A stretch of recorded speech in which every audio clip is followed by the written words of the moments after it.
Okay, so here we are, Gran Turismo 1 once again. Now, just like last time, we're going to try and progress through this game. If you guys could just let me know on audio levels and such as we go through, I will just kind of monitor the comment section and just ensure that you can hear me as well as hear the game in the background. So we're going to head over to simulation mode once again then. And of course, we need to load up our prior save. Hello, hello. So we'll just go ahead, load up memory card 1. I believe it's already loaded, but just want to make sure that we're going to have everything up to date. Seems like all the credits are the same. We're on the exact same day that we left off at day 60, and we are currently in the exact same car that we finished up in. So if we go over to the garage, we do have the Dodge Viper. We won the normal car championship using that.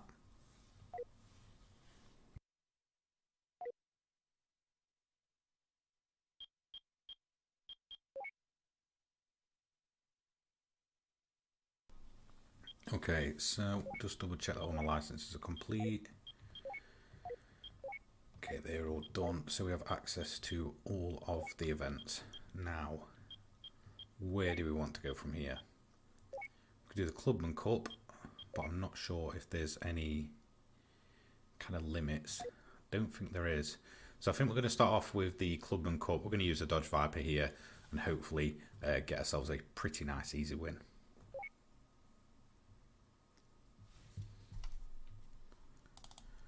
Again, looks like it's just froze, so 2 seconds while I just transition it all back.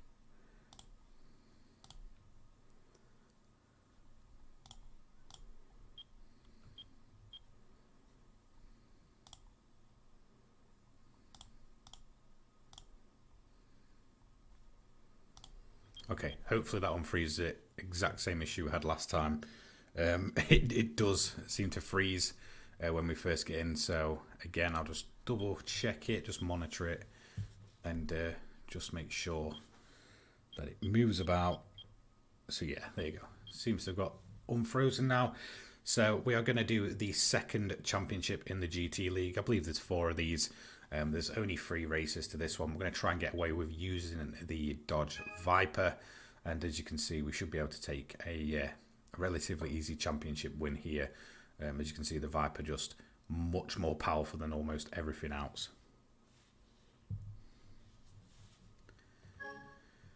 So we're going to go ahead. I don't know if I should bother with qualifying. We do get a bit of extra payout, but it just seems like a bit of a time waste there. I think we're going to take a win.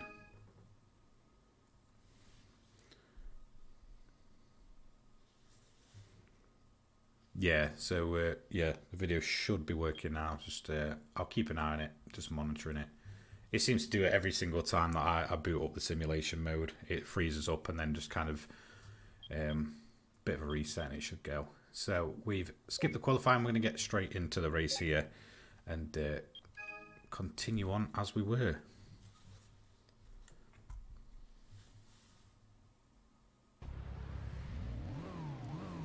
So again, if the car's too loud for the microphone or vice versa, just let me know, and after the first race I will just go ahead and sort that out.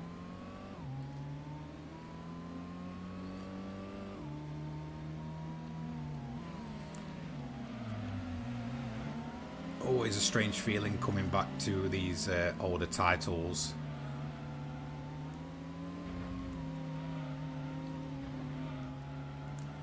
And I forgot just how slidey this Dodge Viper really is. A little bit on the sketchy side. Got the MR2 just up ahead of us. Moves around a lot under braking, which is kind of quite nice to see. It feels like really advanced for a game that was released in 1997. So now we're in the lead. I think we're pretty much going to be able to maintain this for the rest of the race. I don't think we're going to have too much trouble. Again, there is rubber banding in this game, but when you're in a car that's this powerful, not really made for this event, then you know it's kind of almost like it's non-existent.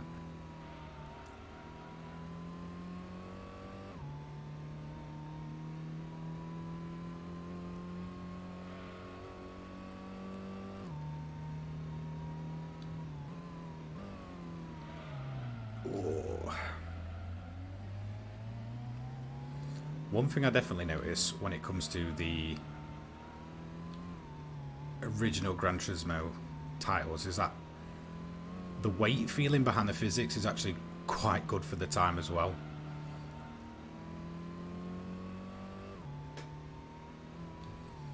Yeah, it's nice to have you in a live stream of mine.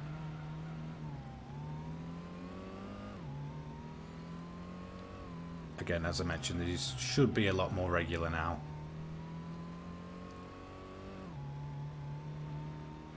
So just a 2-lap race for this one. Again, the ones that we were tackling in the normal car championship were a little bit longer. I think they were 5 races for 5 laps apiece. So we're going to start off with a much shorter overall championship. I think it's made up of 3 races. And then obviously it'll just progress as normal from there. Going a little bit deep there. And then we're going to come up across the line. Again, rubber banding kicked in, but they're not going to really give us any trouble. A pretty nice, easy first place there. Yeah, I'm doing pretty well, mate. Not too bad. Getting there. How are you? Taking the 9 points there. I'm pretty surprised that the Impreza being so far back and the FTO beating it. Same with the 180.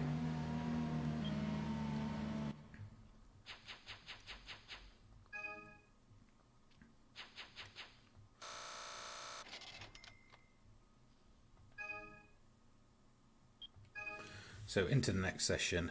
Again, I'm just going to skip the qualifying. It kind of feels a bit pointless. It's only a 6-car grid.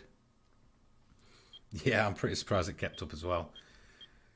There's definitely quite a bit of rubber banding in the earlier games, but again, it's pretty easy to break it. If you get a car that is just incredibly powerful, you'll be long gone up the road before it starts kicking in, and it'll just kind of sit behind you instead.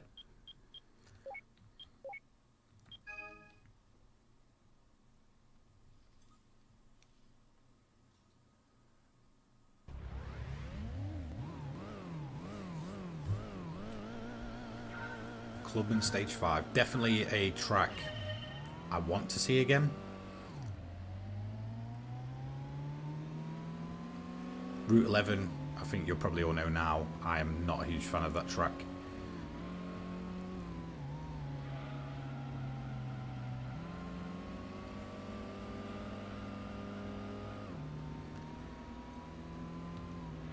I mean, it was only last Thursday I played Gran Turismo 1, and straight away again it feels really, really weird, obviously going from the likes of, you know, Gran Turismo 7 and such to GT1. It's a strange feeling, but it's not too bad once you get used to it.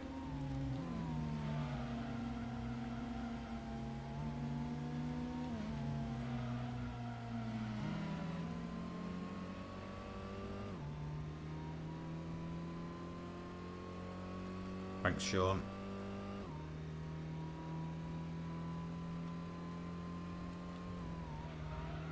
So this is going to be a very, very short race. So 59 seconds on the first lap. Lap 2 is probably going to be much, much quicker. So under a 2-minute race, we're in kind of GT7 update territory here with how short this one is.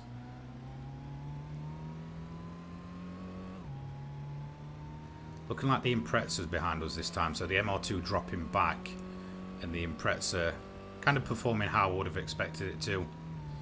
I'm pretty sure that's the Impreza anyway. Car getting a little bit out of shape there, but we should have enough power to just exit onto the main straight and get this one done.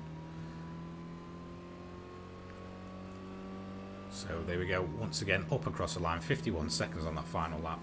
Not taking long at all, 1 minute 50 total time.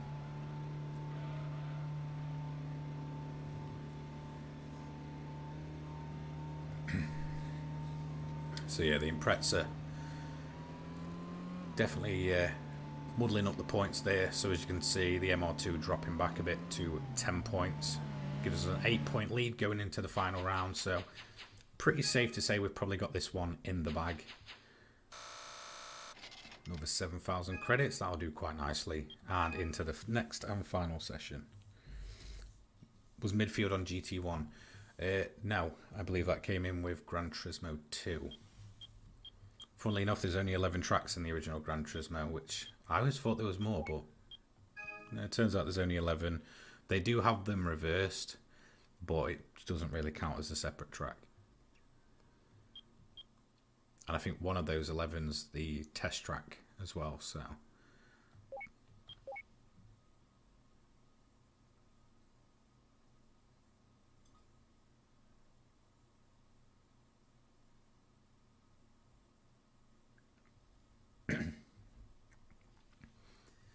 Yeah, I enjoyed GT3. It was a good game. Definitely not my favourite. I think it felt more like a tech demo, but just the leap from kind of PlayStation 1 to PlayStation 2 Gran Turismo in terms of just, you know, the potential.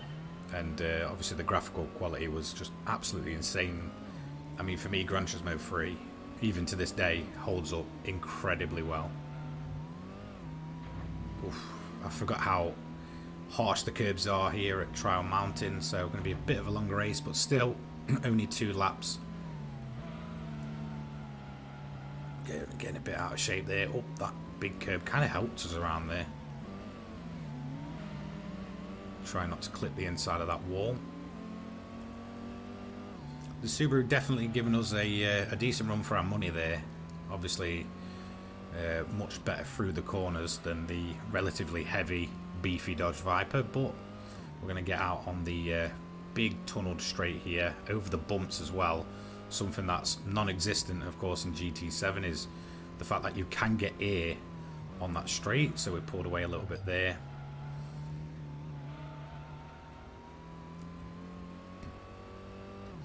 And then back up into the right-left section.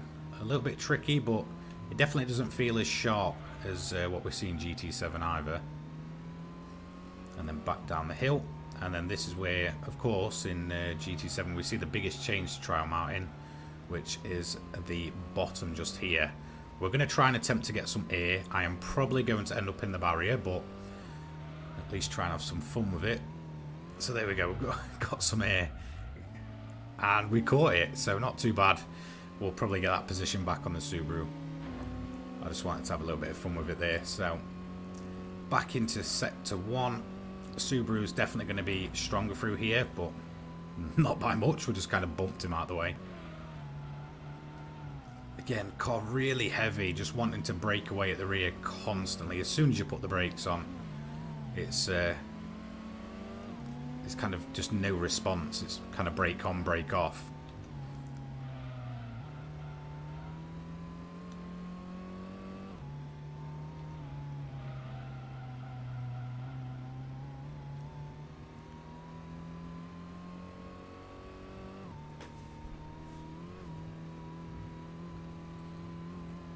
A slight bit of air there, we can sort of feel the car lifting. Anyway, into the left-hander, we're going to finish up Trial Mountain here and finish up the championship as well. The second of the GT League. I believe there's only 4 in this game.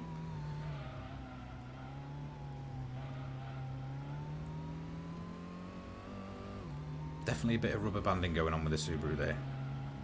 Incredibly quick through the first and final sector, that thing.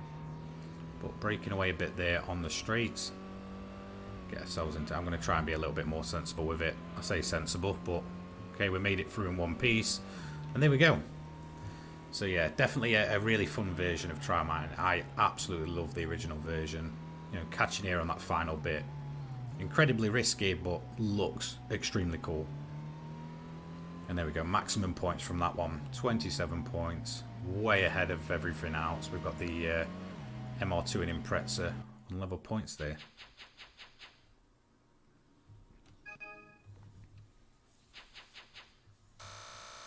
So we're going to take another 7,000 credits for the first place. We should get a bonus and a prize car as well. So championship bonus, 20,000 credits. It's not great, but it is something at least. We do get a trophy and a new car in the garage. So let's head over there and see what we got. I don't know if this would be one of the rotating prizes. I'm pretty sure there is a sort of rotation to some of the prize cars. But we'll have to see. So yeah, thankfully it didn't freeze there. There we go. We got the 30th anniversary.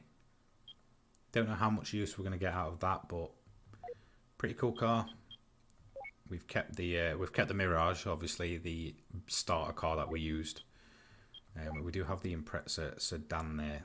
Again, I don't know if that car's going to come in handy. I may have to sell them if we're going to continue on funding some of the more expensive cars in the game. Now, I just want to check out the GT Cup here. So this is 4 races. If we have a look at the information, so it's Grand Valley, Deep Forest.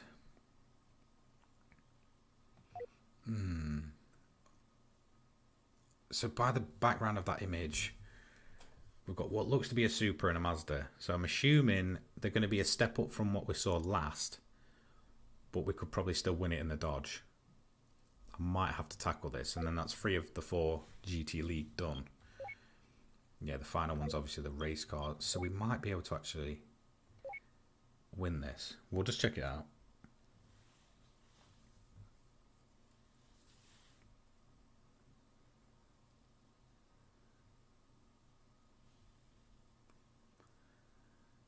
Definitely feels like loading screens take forever in this game. So let's have a look at the entry list. So we've got another Viper, NSX, all upgraded by the look of it, the Supra, Impreza, and the Evo. Obviously they're both 4-wheel drive. That Viper has weight reduction as well, so I'm not sure how confident I am with this. That Viper could be a little bit of a pain. Same with the NSX. Same with the Supra. But I'm looking at that. Yeah, definitely the NSX as well. That's got a fairly lightweight for that amount of power. So the NSX and the Viper are the main ones that I'm a bit worried about there. Obviously the Supra does have a bit extra power, but it does weigh a fair amount. I don't know whether to do a qualifying or just go for it. Let's just do it.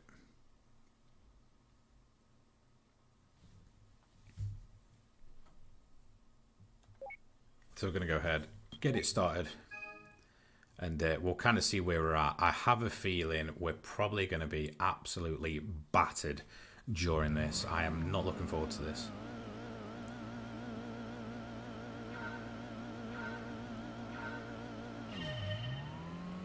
So yeah, a lot of acceleration from those cars, but no need to worry too much just yet, but looking like there is some incredibly quick machinery here. But this being Grand Valley, the AI does have a habit of braking a lot before turn 1. But, as expected, the NSX and the Viper certainly didn't do that. Now, we've got 3 laps around here. I don't know if I'm going to be able to catch them or if I'm going to continue to drop back. Again, they're both upgraded. I believe the Viper GTS has got weight reduction on it. The NSX has certainly got a huge bump in power.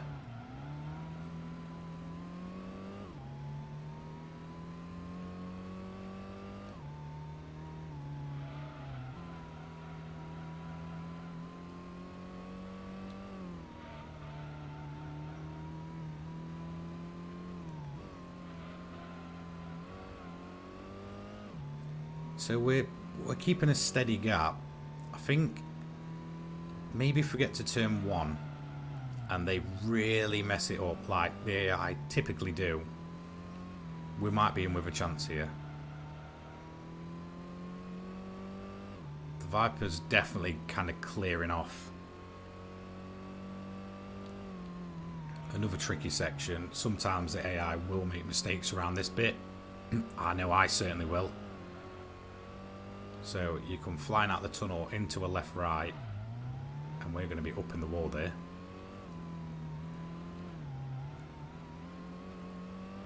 So yeah, a little bit sketchy.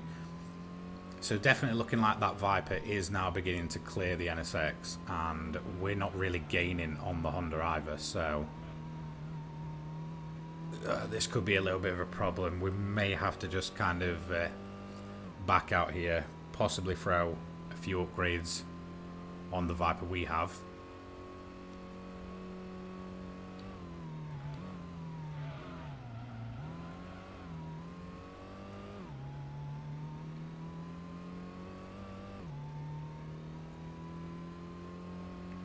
So yeah, it's definitely just a pretty steady gap here. There's not much going on.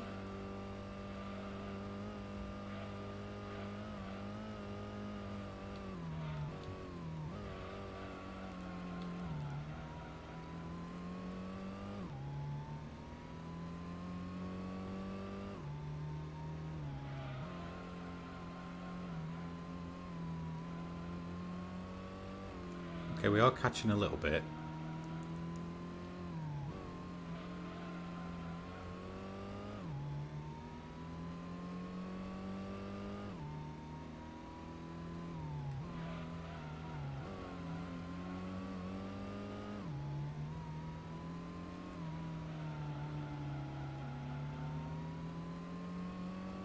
So yeah, you can see the acceleration on that Honda.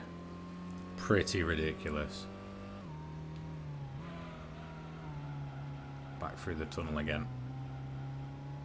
I don't think we're going to be able to... I mean, we are definitely a lot closer. I might just have to just throw it down the inside, you know. Good old blocking technique. Let's see if we can get the dodge.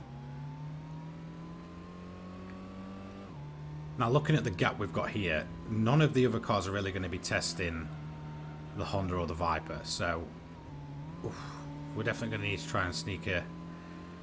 If we can try and sneak a win here, and then just hope these pair kind of swap about, we might be able to just take the championship. But I'm kind of doubtful at the minute. So they're all out of shape. So are we.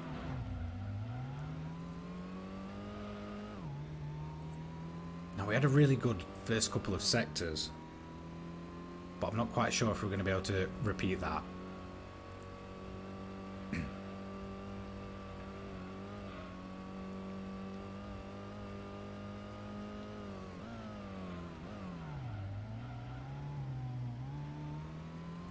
So definitely looking like the Honda's beginning to close up on the Viper.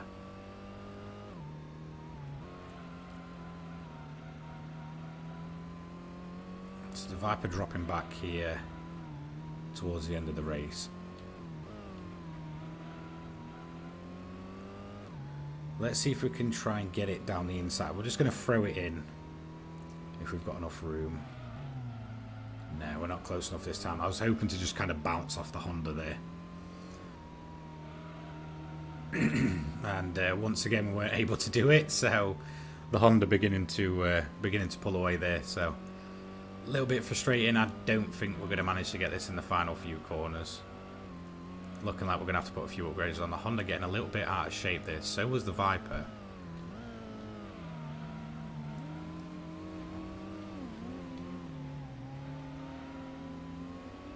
And I think that Viper's probably going to pull away. Yeah, it is. Just nice weight reduction on that car. The Honda's right behind us.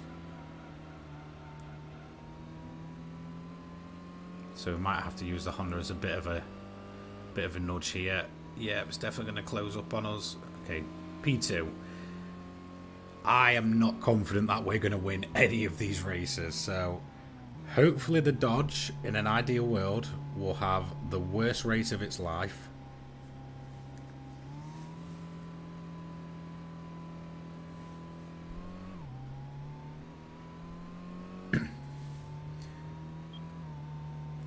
Yeah, so I do apologise because the the chat did freeze up, so I've missed a few messages. I'm just kind of looking through them now.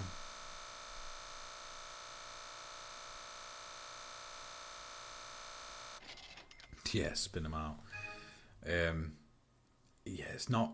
I don't think it's as easy to do in Gran Turismo 1. I know it was in Gran Turismo 2. And if you spun the AI out, they'd practically just get stuck and start reversing on the spot, which always helped. So again, I'm not going to bother with the qualifying, so we're just going to skip that. If the game wants to load. Yeah, there we go. So we're at Deep Forest now. Now this is definitely going to be a place where the Honda is probably going to be extremely strong. Let's have a look at the rest of the starting lineup. So the Vipers... So yeah, so the Honda's on pole, then the Viper, the Supra. Again, I'm not too worried about that car, but I would say the lower powered Impreza and Lancer here are probably going to be extremely good. Very tight and twisty through that wooded section. So Yeah, there might be a few surprises here. Hopefully there is, because the more the Viper drops down, obviously not our Viper, the AI's Viper, and the Honda, the better for us going into the final round.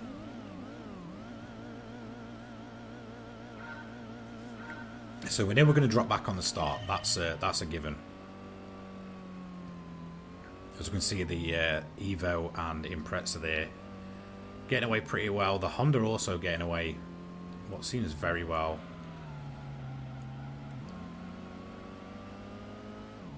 So already making a couple of moves. Looking like the slower cars aren't really going to be that surprising then. We had a bit of a super roadblock there. So as you can see, yeah, the Viper way out of shape. That's good for us. That's good for us. We've just got to hope that the Honda might do the same.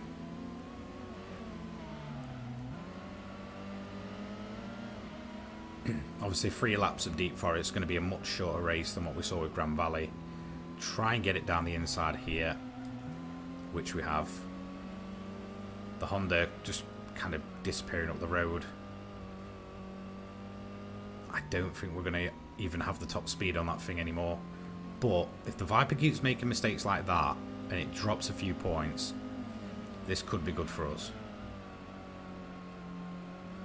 So into the left, and again, Deep Forest a lot more different on this version. We've got a very quick final corner here. Try and take it out. Try to take it as fast as we can. Supra now holding back the Viper. That's a good thing. I think we're kind of just maintaining the gap to the Honda there. Well, obviously, that with that car coming P3 in the last race, that's not too much of a worry. But actually, looking like we've gained a little bit of ground through there. Let's see if it gets a bit sketchy. It doesn't really. Not like we saw with the Viper, that's for sure. But we have gained time there. I'm just going to throw it down the inside if we get the chance. A little bit of a bit of bumper cars. Okay, we definitely have got the pace. The Honda was dropping back there. Just ends up doing a bit of a roadblock job. Oh, losing momentum there on the wall. Okay, the Viper definitely losing time to the Supra there, and we've also gapped the Supra a little bit, so going well so far. If I can take a win here, and the Viper does finish in those lesser positions, then really it's kind of just game on with the Honda in the last round. If I can stop the Honda from taking a win at the first 2 rounds, definitely going to be a bit of a confident booster. But that thing is so fast out of corners. Just absolutely leaving us for dust there on exit.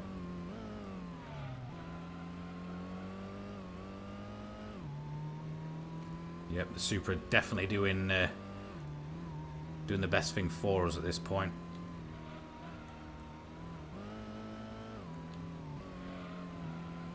Oh, I knew that was going to be a bit deep.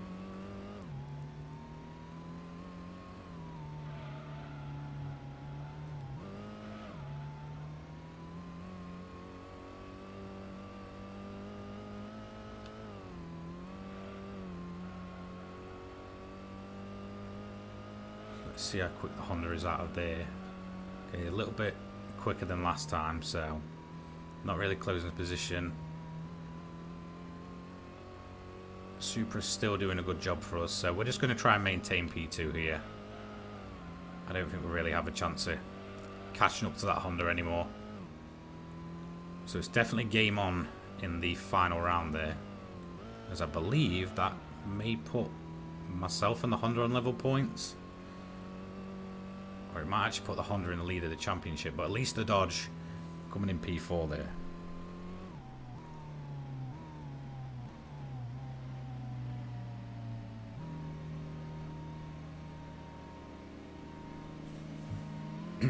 Yeah, see, the main reason I don't want to put upgrades on this Viper is because I can use it for the normal championship, and that's basically the go-to grinding event for me personally in this game. You earn a lot of credits inside an hour. I say a lot of credits, but it's a lot for Gran Turismo 1. So, separated by a point, all 3 of those cars, I believe. So let's go into the next session. Now, I believe there's 4 races in this championship. So, I'm just hoping... Okay, special stage, Route 5. This will be on the full layout as well. Viper's back in the lead there. That thing's on 12 points. Oh, no, sorry. That's us at the top. So, yeah, the Viper, 12 points. NSX on 13. We're on 12. Yeah, so this is close. Definitely a close one. Again, I'm not too confident. Especially since we're probably, I believe, going to be on the full layout here. And it can get a little bit sketchy towards the end. So let's see how the cars line up then.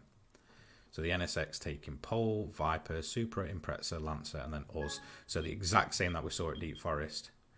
So the Honda looking strong once again here, and it is leading that championship by a point. Let's go for it. Do I prefer Deep Forest or Trial Mountain? Trial Mountain for me personally. I've always had a blast with that track.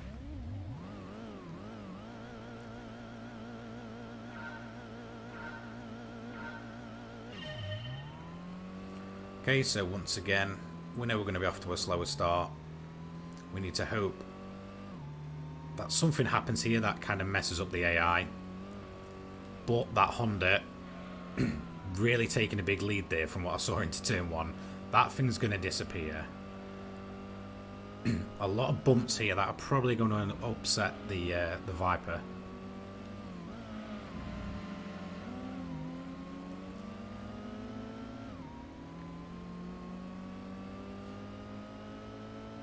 So yeah, we're seeing it very much back to what it was like at Grand Valley. We're going to go a little bit wide there.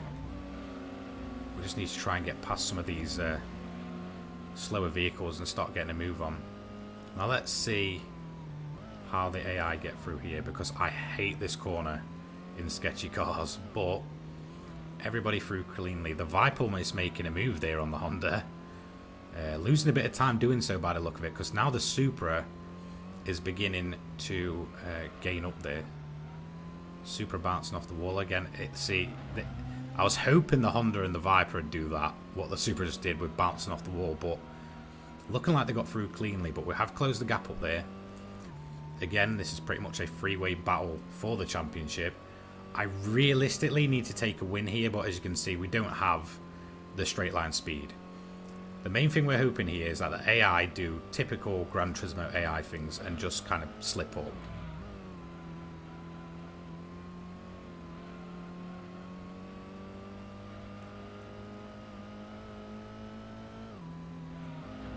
So there we go, we bounced off the Viper. Let's see if we can go ahead and catch the NSX. This is one car we've not been able to get past since Grand Valley.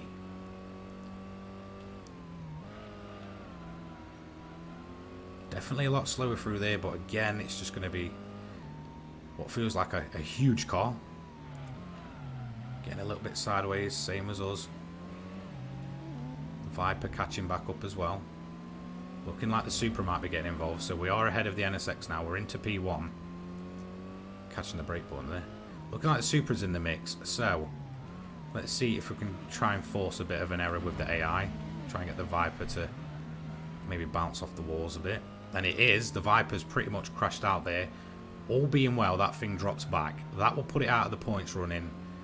And then we're basically just going to be left trying to battle this thing, which is an incredibly quick Honda NSX. Putting out something like 400 brake horsepower. So just let him push us along. Hopefully we'll have a better lead next time around.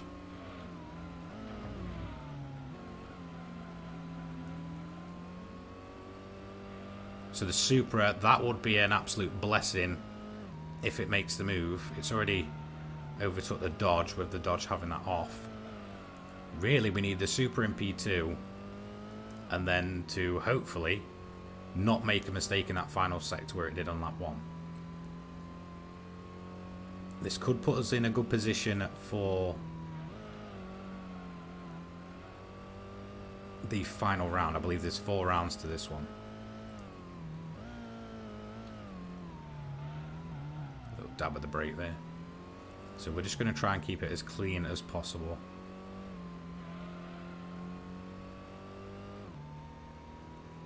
So yeah, looking like the Supra did overtake the Honda. Hopefully it keeps it clean through this sector, because it did have a few issues last time. Hopefully we can as well. We're through. And so is the Supra. I'm curious to see how far back the Dodge Viper dropped if the Subaru and the Mitsubishi managed to make a move there. But, yep, first place. That is the win we needed. I feel like that race couldn't have gone any better in terms of where the Viper GTS and the NSX have just placed. It'll be interesting to see. Yeah, so the Viper finished P4. Recovering quite well in the end there. So the Impreza and the Lancer not really doing much. But the Supra doing a really good job there, because that now puts it on 12 points. And as you can see, it gives us a 4-point lead over the NSX in the final round. And it also gives us 6 points over the Viper. So we could sit in P3 here, where we really are pace-wise. The Viper can take the win, and the NSX goes P2. And that will just do us. So that takes a bit of pressure off for this this final round.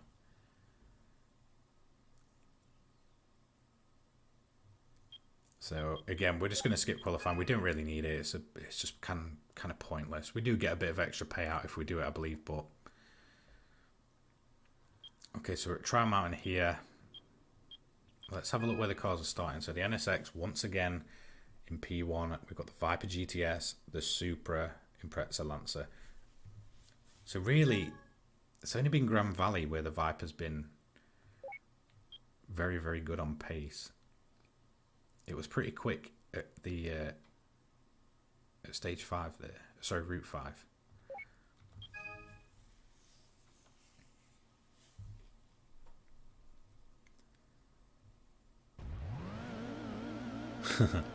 Yeah, GTA things.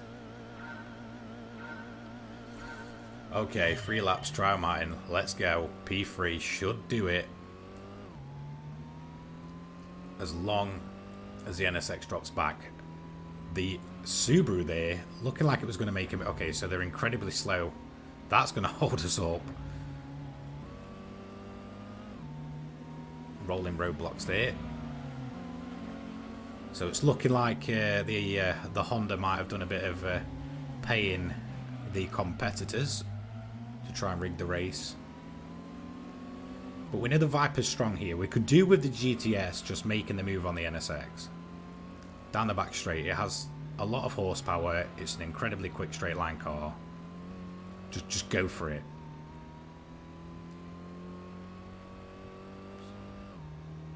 Because I don't know if we can just sit in P3 right now, or if I have to really battle with these guys and risk falling back even more. So now the Viper not even catching the Honda there.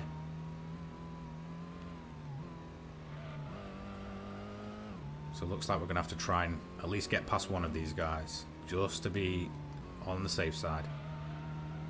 I don't think the AI make mistakes over the final left-right either, which is a bit annoying. Whereas I seem to make the mistake all the time. But we actually got through there pretty well. So, left-right, the AI seems a little bit off of pace through here. So yeah, they definitely are. Whoa. Getting it a little bit sketchy through there, but we got the position. I don't think we're going to be able to keep it though, as you can see. Yeah, straight up the inside again. Let's see if we can just bounce off the side a little bit. Yeah, it's clean enough. Okay, the Honda looking extremely competitive, but I feel like we're definitely safe enough here. It should give us enough points just to take the championship. Okay, yeah, the Viper behind us there, the GTS dropping off. Of course, we have the other variation of the Viper in Gran Turismo 1. Oh, a bit of wall riding maybe. I tried to disguise that. That was just a mistake.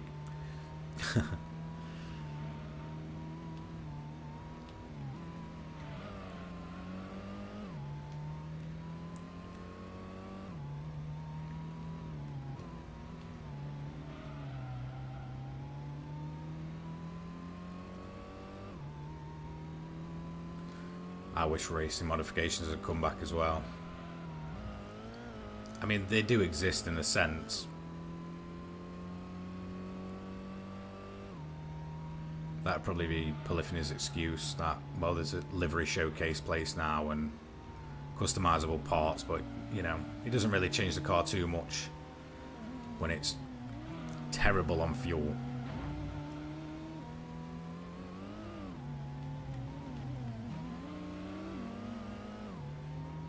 Okay, so ahead of the Honda here, we've definitely pulled clear of the Viper.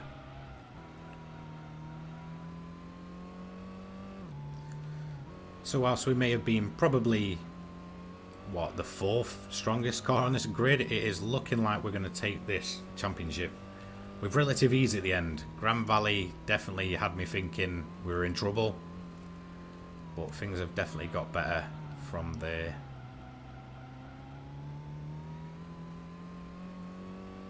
Looking like the Honda's dropping off there. The Viper's nowhere to be seen when we look back.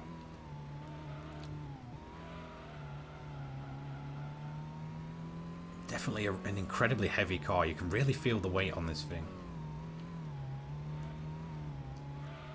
Ooh, little bump in the road there, upsetting the balance. But yeah, we're definitely clear. We're just going to try and take it nice and clean. I'll say that, but we're going to get really out of shape. Although, we are safe, and we are going to take the championship there. That was a good one. Really enjoyed that. Bring back more championships to Gran Turismo. I mean, I know GT7 has some, but they've never built upon it, and it's a real shame. Because when you have championships that are like that are incredibly competitive, it's great fun. Yeah, Senna in the NSX.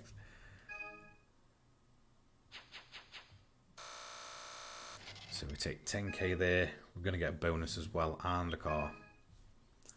Now, the FTO Racing Modified is definitely the quickest car in the game, and I'm pretty sure you can get it through one of the events. I'm not quite sure which one it is.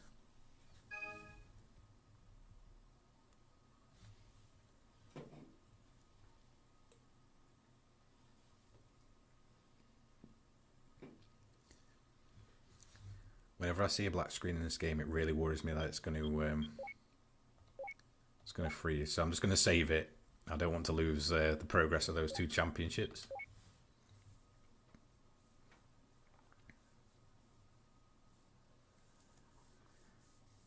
You haven't played it in ages. I fully recommend playing it. It's great. I mean, it doesn't hold up like as well as you probably think, but it's holds up well enough to be playable and enjoyable. So we've got the chaser for that one. So we do have a race car. I mean, we could essentially go for the final championship, but I don't know if that car would be competitive enough. Let's just take a look. I mean, looking at that, I can see a Subaru, NSX, GTR, Lancer, and the Supra. I don't know if the Chaser will do that. Yeah, the nostalgia. Yeah, for sure. It's a blast from the past. Okay, did we complete the FR Championship? No, we didn't. I think we should go ahead and do the FR Champion. Does the Viper enter this?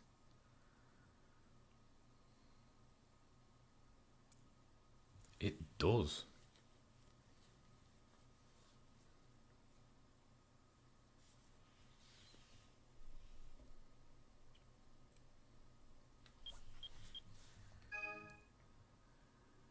Okay, so what are we up against? The Supra again. That wasn't so competitive in the last championship. I think we could take a relatively easy win here. I think the only thing that's going to give us some bother, maybe the Fear Lady or the Supra. I don't see any of the others giving us much bother. I think we can take this one pretty easy. Do I want to qualify? No, we'll skip qualifying. I'm confident enough. You are more than welcome. Again, I am planning to continue this series on Thursday. I do have a goal in the chat if you guys do want to help towards that. It is massively appreciated. Just gives me that motivation to continue on streaming. So let's have a look. The Supra did get pole. That was kind of obvious. The S13 up in P2 there. I'm surprised that the Fair Lady didn't get that. The Mazda's kind of nowhere, and the Levin not doing much. Okay, let's go then. Yeah, the chase is great.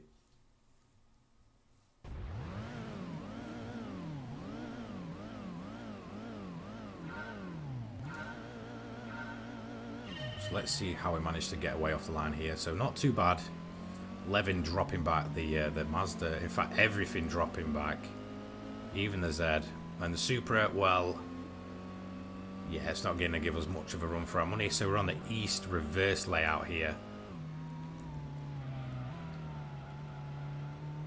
So the shorter variant of Grand Valley. Pretty much a full-blown racetrack in its own right, because Grand Valley is, well, Speedway should I say, is just so long. It is the longest track in the game, funnily enough, even longer than Route 11, which surprised me when I found that out. So the rubber banding looking like it's kicking in, but I don't think we're going to see much from any of the AI here. Okay, so turn 1 in reverse. Massive thank you, Disruptor, for that donation. Appreciate it.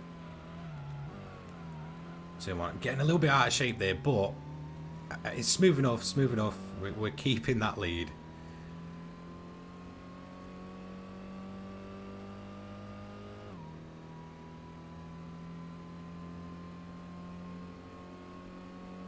Yeah, so there's a lot of rubber banding that goes on in the early games. And they don't really hide it very well. And the way that it seems to work, so if you're in a pack at something like High Speed Ring, and let's say you're all in equal machinery, well, no matter how well you drive, all of a sudden you'll be kind of sat in a formation with the other cars. Now, if you're in a situation like here, where our car is vastly superior to anything else on the grid, the way it works is that once you take the lead, no matter what, the AI will catch you, but they seem to just maintain a gap. And it's really weird how it works. And then you have what happens in a different sense. So I was doing the Mirage on the first live stream that we did last Thursday during the front wheel drive championship. And no matter how competitive, hit the brakes there, no matter how competitive no matter how competitive I made the Mirage there, it just wouldn't keep up. There was kind of a lot of rubber banding going on, and like even if we took the lead, it just, you know, get caught back up again. So anyway, race 1 done and dusted. Just want to give a huge thank you to Disruptor. Honestly, it means a lot to me.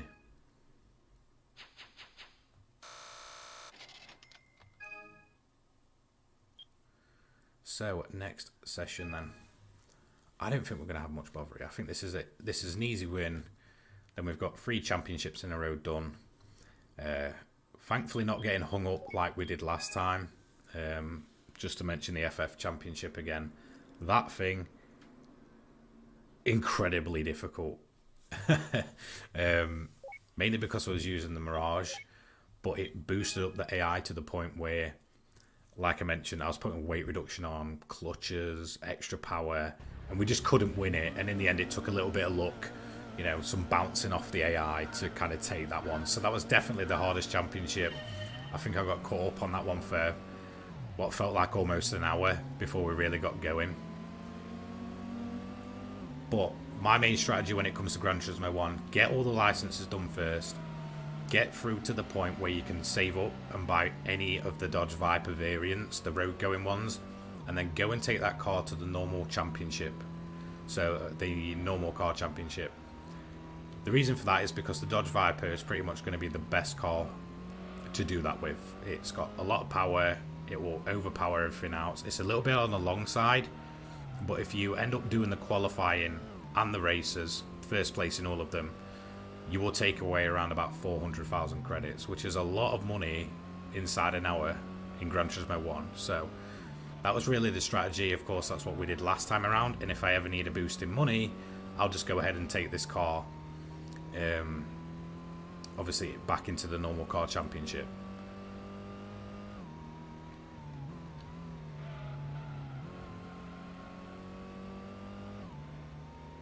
Now, the good thing anyway with this Viper, which you are seeing here, is the fact that it can win multiple championships. And it's an incredibly strong car in this game. It might even be one of the most useful cars in the game. So I really recommend, if you do go back to Gran Turismo 1 anytime soon, pick up either the GTS or the RT10 that you're seeing here. It's almost kind of like putting the game on easy mode, in a sense, for the fact that it can really, really compete in a lot of things.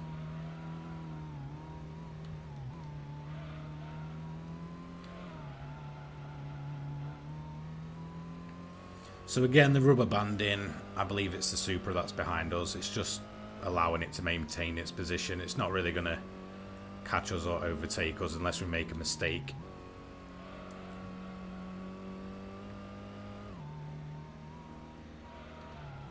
Like that.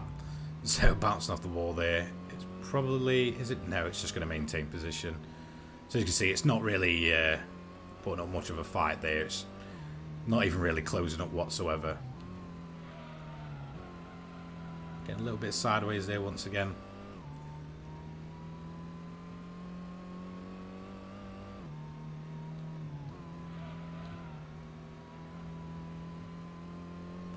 And there we go. Across the line, pretty much guaranteeing us the championship here. I don't think we're going to fall too far back.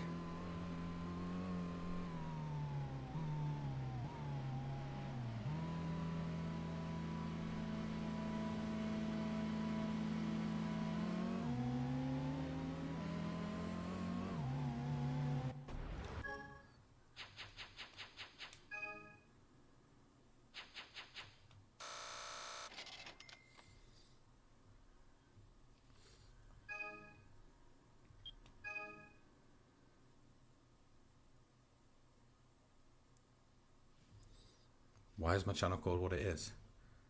It's a secret. Not really, it's incredibly obvious. I get asked that a lot. And I'm never going to tell you.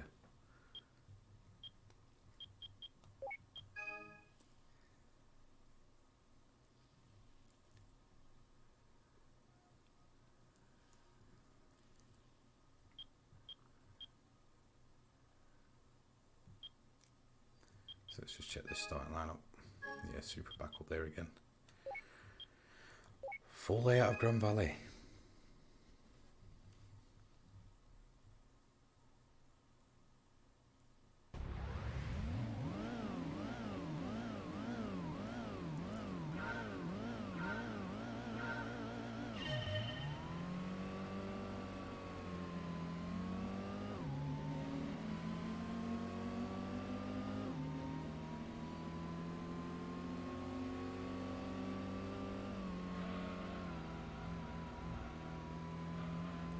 So we're on the reverse layout here, and the annoying thing about that is we have this left-right section, which is horrible in the Viper, because as mentioned, the Viper does have a habit of, as soon as you put the brakes on, it tries to go around on itself.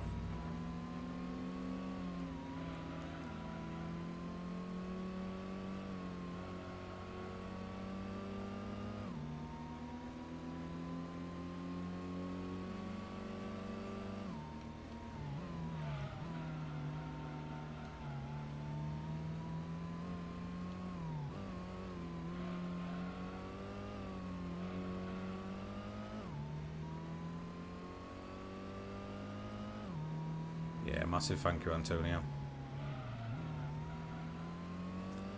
Yeah, what he said. If you haven't, then be sure to just give that little like button a go. It does massively help me out. Okay, so the Supra off there, dropping back to the Sylvie bad look of it.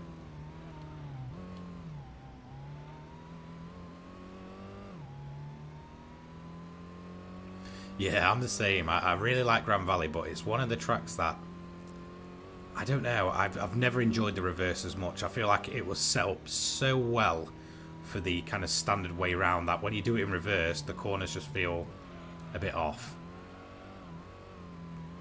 But I will admit, like I've just done there, turn 1 feels much better in reverse than it does in the kind of standard way. Hello, hello. So yeah, there's a slight bump there. I'm pretty sure it got toned down over the years. But in Gran Turismo 1, the bump is really, really awkward with the physics, so it sends your car flying.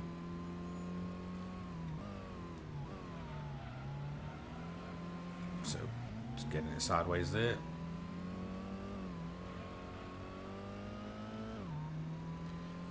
Yeah, see, the good thing about this Viper is it might look like I'm out of shape all the time, but if I really want a quick change of direction, all I need to do is just catch the brake, and we're all good there. As for the channel name thing, there's no deep meaning behind my channel name. It's just what I had when I started doing content. So I don't know why people always wonder, why is it called this, why is it called that? It just is. It's just kind of been there since day one. Like, it's not really, you know, branding or anything like that. So it's just my channel name. And I think I was always kind of thinking, oh, well, do I change it up for something that's like, you know, a branded kind of thing, you know, where it's really recognizable. But then I thought, well, no, because I kind of started with this channel name, so I'm just going to do it. So I'll just leave it as that. So yeah, there's no real deep meaning or anything like that. It's just a channel name.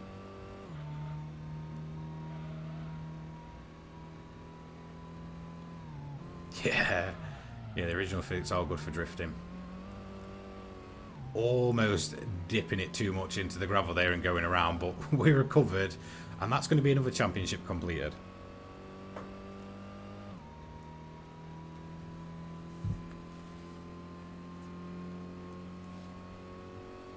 That was a nice laid-back one once again, especially after the pressure of the last championship we did. Also felt much shorter, taking maximum points once again.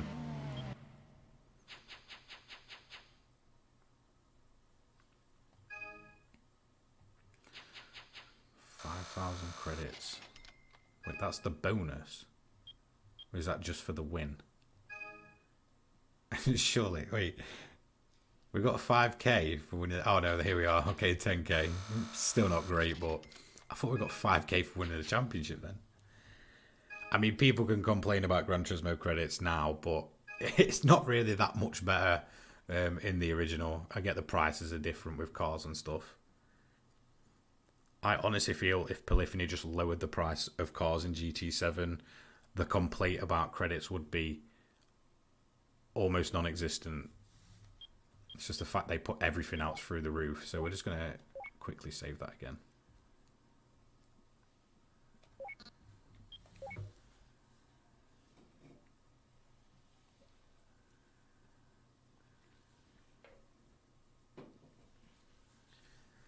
God, it takes an eternity to save.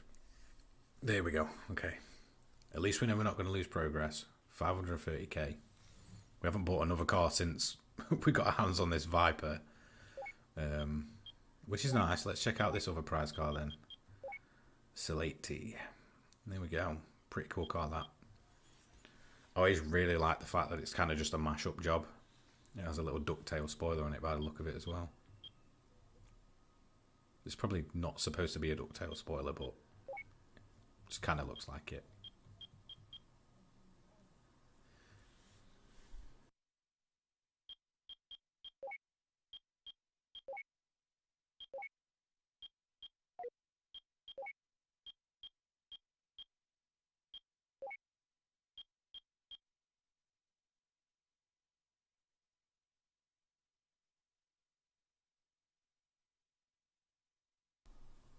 You think the Valkyrie needs to be cheaper?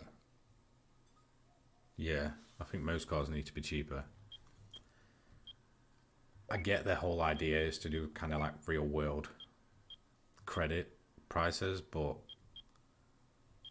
I mean, it's pretty horrific. Especially when there's so little ways to actually...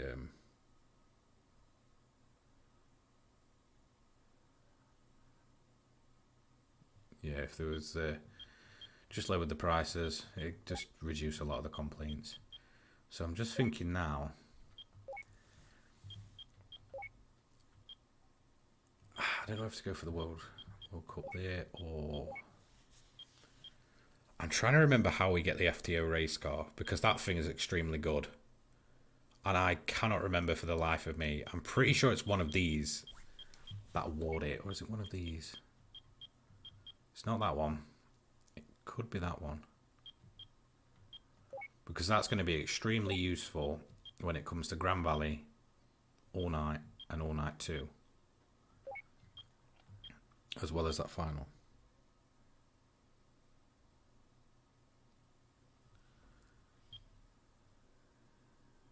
Am I planning on doing all the GTs? Absolutely. Now I'm just going to go one by one. I plan to do modded playthroughs as well. Yeah, US and Japan.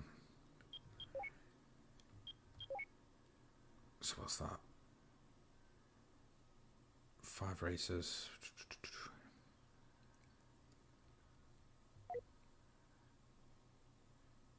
Are they going to be upgraded cars? See, I really want to keep this Viper. So I might go and get the GTS and upgrade that. Yeah, I think I'm gonna okay, yeah, let's do that. Let's do that. So we're gonna head over to Dodge. Oh no, that's the one we've got. So we're gonna get the GTS now. I mean, it's got to be blue and the white stripes. It's just iconic. What an incredible looking car.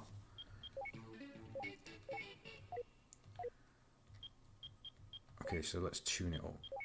Now, one thing I definitely want to do is get some brakes on that thing.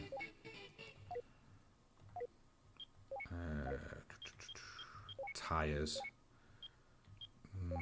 I might just go for semi-racing for this. If we go semi-racing, soft. Just for a bit of extra grip. Suspension.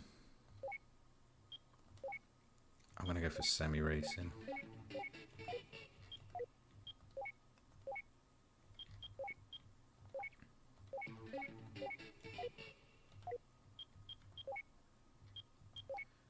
Computer, that's always a nice cheap little power boost. Any tune. What can we put this thing out to? So you can only have stage 1. 553 brake. Let's do it. Obviously the main thing I want to do is get some weight off it. I don't know if I should go for the racing mod, because I don't know if that will stop the car being allowed in.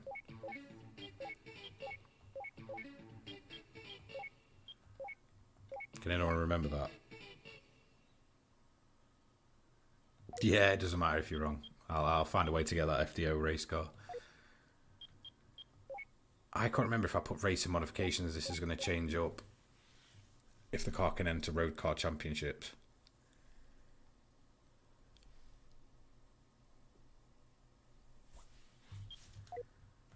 Let's do the transmission as well. Let's give the gearbox semi-racing again. Let's do the clutch. No, let's go for twin.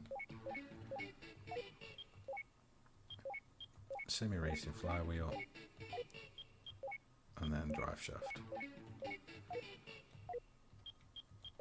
there's no way to track what you actually put on, so now I've got to try and remember. You can't turbo this thing, I don't think. No, you should just naturally aspirate it. Did we put the NA tune on? Yes, we did. I think 553 brake is going to be absolutely fine. And it's incredibly lightweight as well. So let me just double check this car can now enter US versus Japan. Yeah, I'm not risking the racing mod because I can't remember if it makes it into a race car and it can't enter certain races. So I'm pretty sure they were very open in this game. I think it was Gran Turismo 2 where the restrictions really kicked in.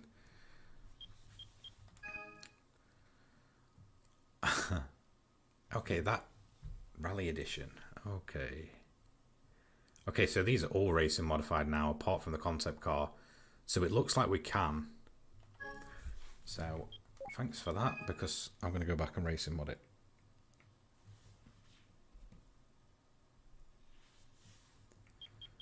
Okay, let's just... I'm going to exit the championship. I'm just going to put every single upgrade on this thing, and then we're just going to go for it. There's no way I'm getting caught out with those racing modified cars. It's a good job I checked, because we could have been in a lot of trouble there. So let's just double check what we've got. We've got that up to full. I think the brakes are done. Computer, that's done. Port grinding. Let's just go ahead.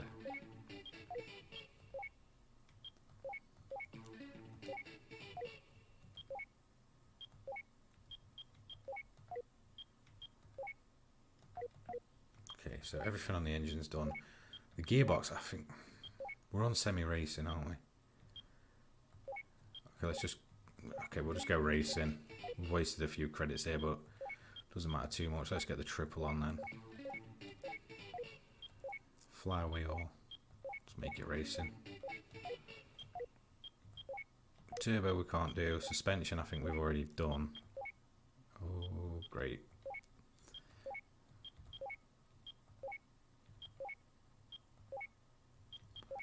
Okay, now we're at...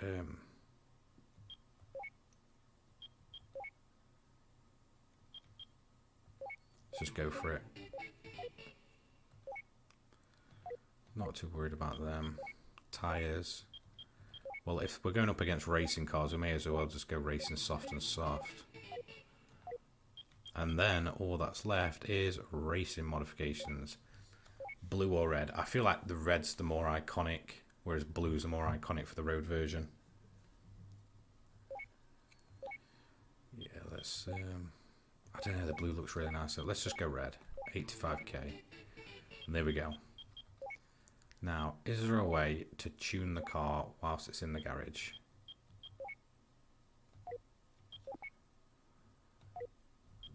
By the look of it, no. Because I've got a feeling the gear ratio on this thing is going to be all over the place. But naturally, it does have incredibly long gears. So we're just going to go ahead, jump in.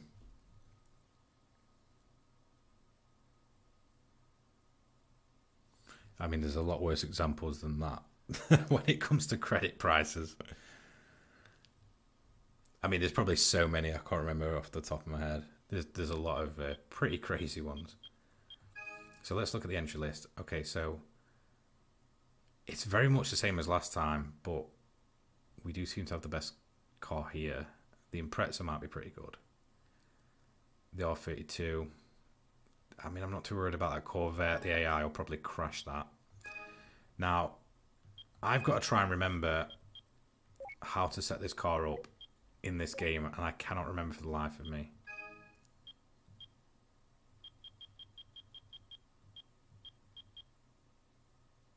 Okay, do you know what? It doesn't...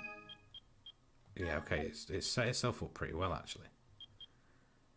I don't need to worry too much about those. Okay, so I'm going to be back soon. I'm going to take a quick break, get myself a drink and stuff, and then we're going to go ahead and tackle the Japan versus US Championship. So I will see you in around about 5 to 10 minutes time.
All right, coffee break over. So let's get back to it then. Of course, we are here with the Japan versus US Championship. Probably going to be a bit sketchy. I am tempted to see where we're at in terms of qualifying position for this one.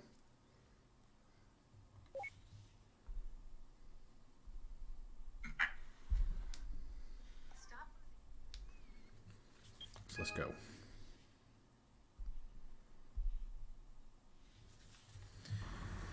Squeaky chair's about to move. Okay, let's hope we didn't have to mess around too much with the transmission and this thing works instantly. Definitely spinning the wheels up a lot on the line. Going through the gears quite nicely so far. The one thing I'm worried about is the car getting upset over the bumps, because it definitely feels incredibly lightweight now, and if you've ever played classic Gran Turismo, you'll know that cars love to get on two wheels in this game, especially when you're at places like Trial Mountain, where the curbs are incredibly aggressive.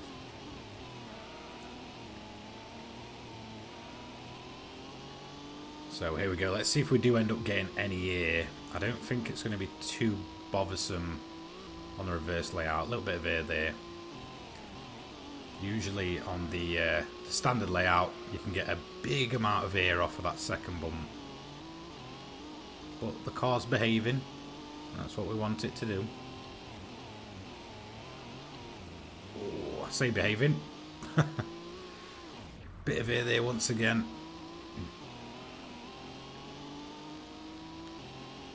Now usually you'll see that the AI are absolutely rapid in qualifying.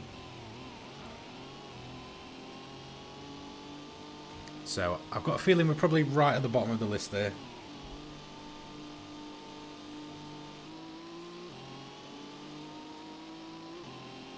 Okay, we are way ahead. So yeah, this is probably going to be a breeze.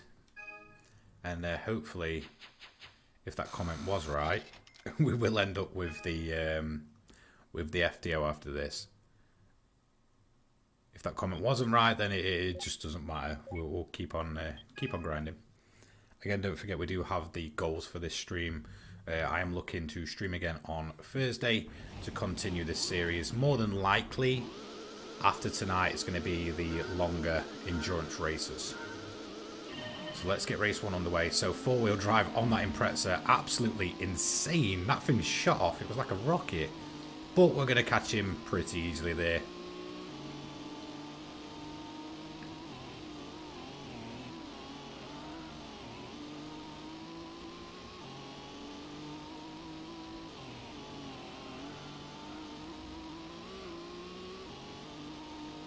Okay, the car behaving incredibly well. Again, it's just the aggressive curbs at Trial Mountain on the original layout.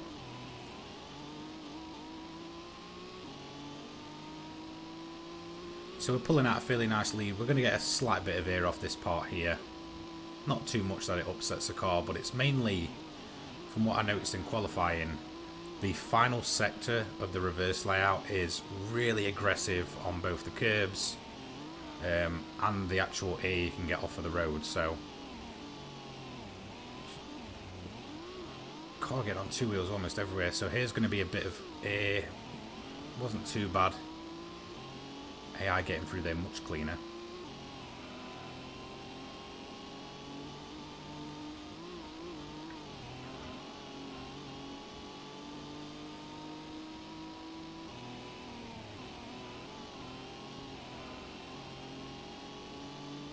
So definitely pulling out a bit of a gap here. You can see from the track map. Cars fairly spread out. I mean, Impreza's got a good lead over third place there. 3 laps once again for this.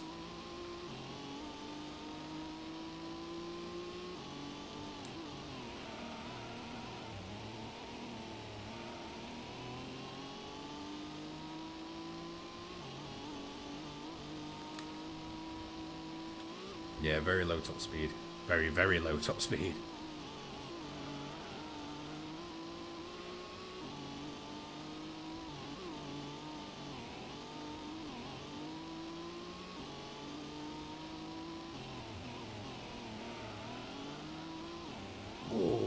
Getting the rear end out there, catching it quite well. Bit of an upset there from the curb.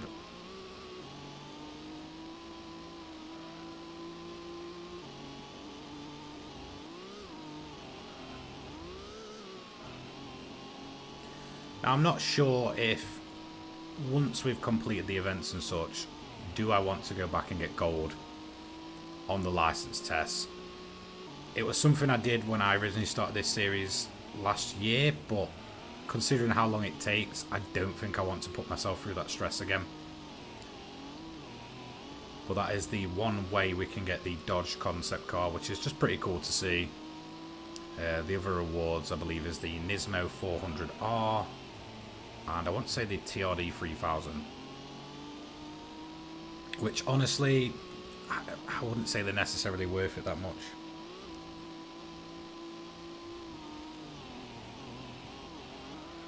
Yeah, I feel like we're in a pretty settled way now that I don't really want to grind the gold medals on the license tests.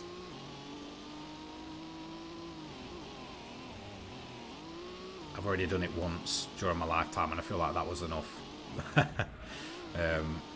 Beginning of 2024 actually being the first time I ever got all golds in Gran Turismo 1's license test.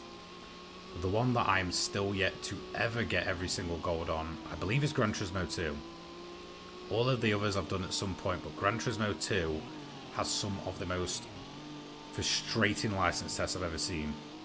And you'll probably know what I mean when I say the likes of, you know, Rome and Seattle with the Ford GT. To get gold on the super license there is just nightmare fuel. It's horrific.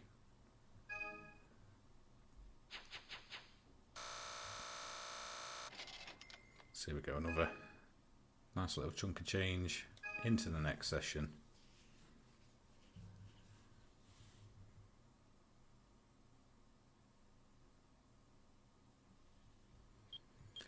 Yeah, I agree, but I do like a nice 100%.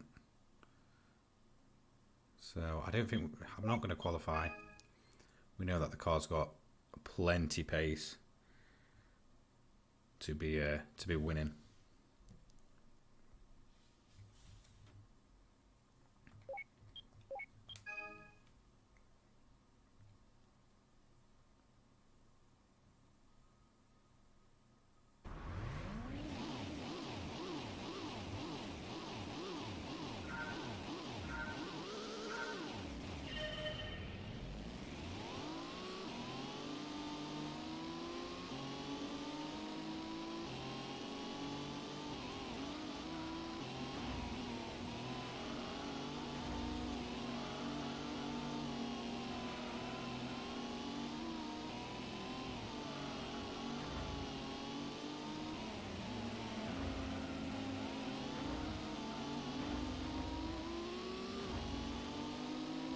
So the Chevy giving us a nice little bump through here.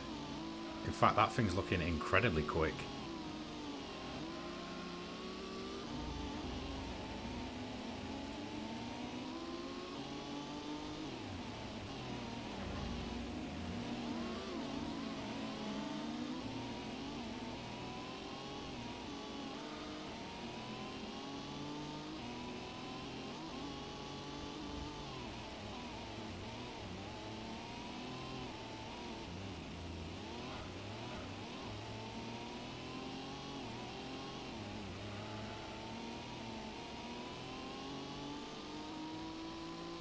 So that's going to complete lap 1. It's pretty ridiculous how quick the laps go by in the race cars in this game. I feel like it just flies by.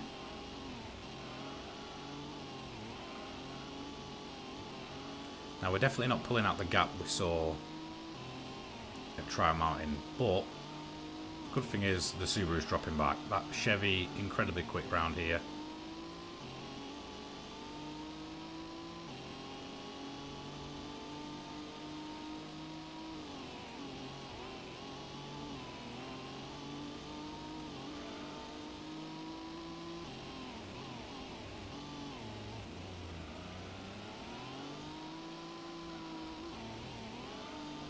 Getting it a little bit sideways on exit there. Kept it though, so that's all that matters. Chevy seems to be catching us a little bit.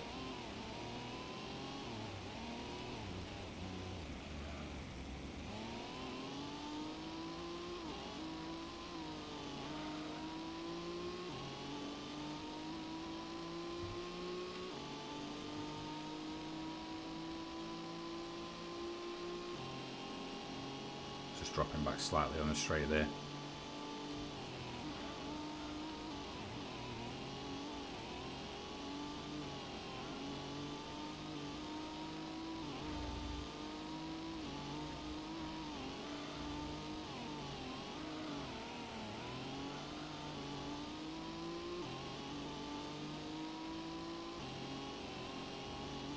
So, final lap, relatively comfortable.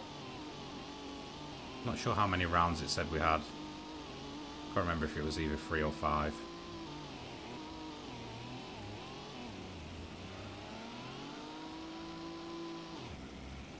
Getting a little bit loose there. Oof. It's going to allow the Chevy to close up. That thing has a huge gap over anything else.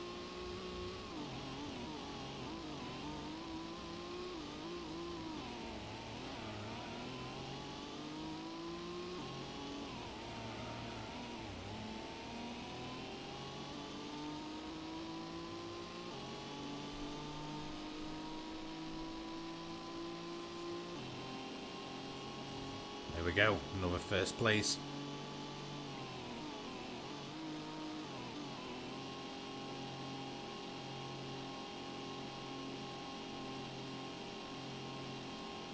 Massive gaps between the field for this one.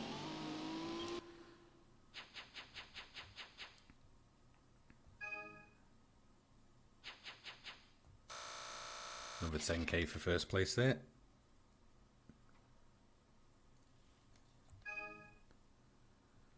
Let's go into the next session then. Again, we're not going to qualify. It's a little bit kind of irrelevant. So we're just going to end the qualifying and move straight into race.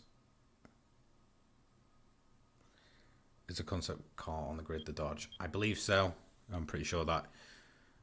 I think it changes its name depending on where it is. It's either the concept car or the Copperhead. Well, that might be Gran Turismo too.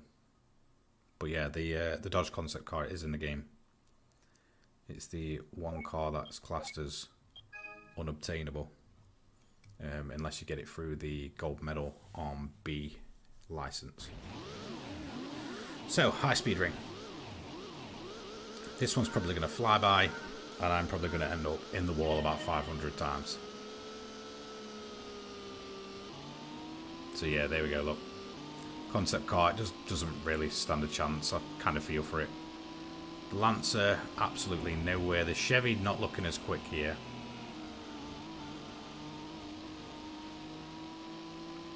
And as soon as I say that, that thing finds pace. So, you know, standard stuff there.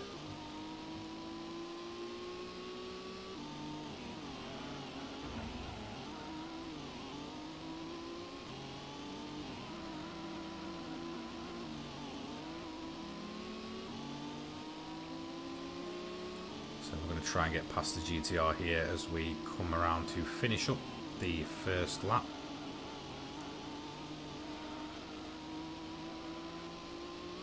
Looking like we might be able to get the Subaru here on the straight as well, which we are absolutely no problem. Into first place as we're going to lap 2, a 56-second lap.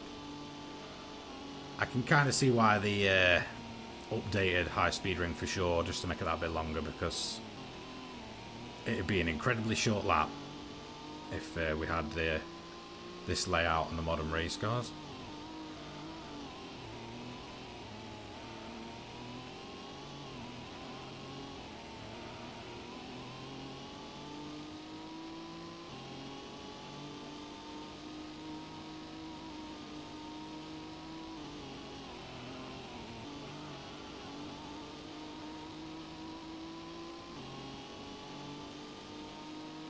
You wonder why the concept cars in the race. It's probably because there's not as many cars for it to pull from in Gran Turismo 1 from certain countries. I mean, take Great Britain, for example, there'd be, what, TVR Aston Martin. From America, you've got Dodge and Chevy. I think that's your lot. And then obviously, you know, from Japan, you've got lots of manufacturers, lots of different cars it can pull from. So it's probably just a limitation in the amount of cars in the game, because there is, I mean, there's still a lot, but not as many as what we'd see when we go on to Gran Turismo 2.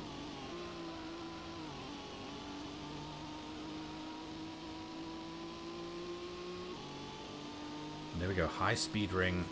We're not going to set a fastest lap there, but okay, we did a 47.9. That isn't such a short lap.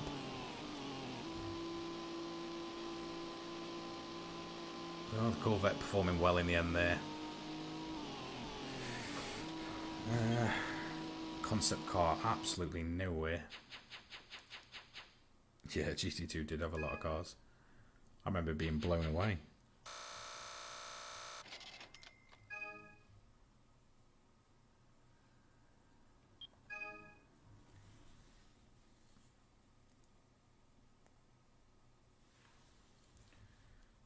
So we do have another event here, Grand Valley East. Yeah, so it must be a 5-lapper.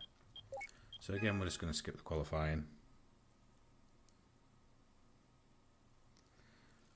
Hello there, Vern.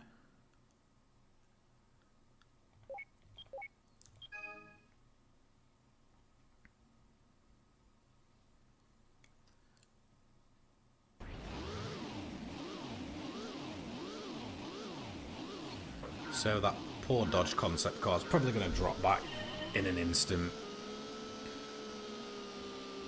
Yeah, there we go. I really feel for that car. And then the Chevy just doing Chevy things. Nice little bump there. Ooh, just getting caught with the Subaru there. I was hoping I'd be able to kind of just shoot on through.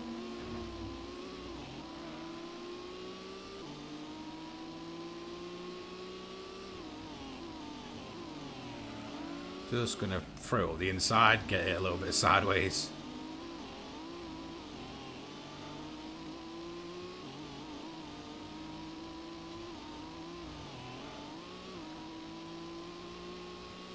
Pop it on 2 wheels there.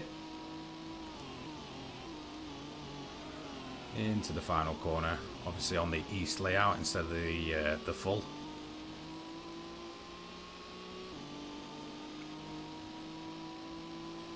There we go, maintaining a relatively comfortable gap now.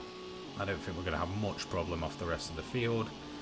And now let's see if we can get the time, a lap time of under a minute, or around the 1 minute mark.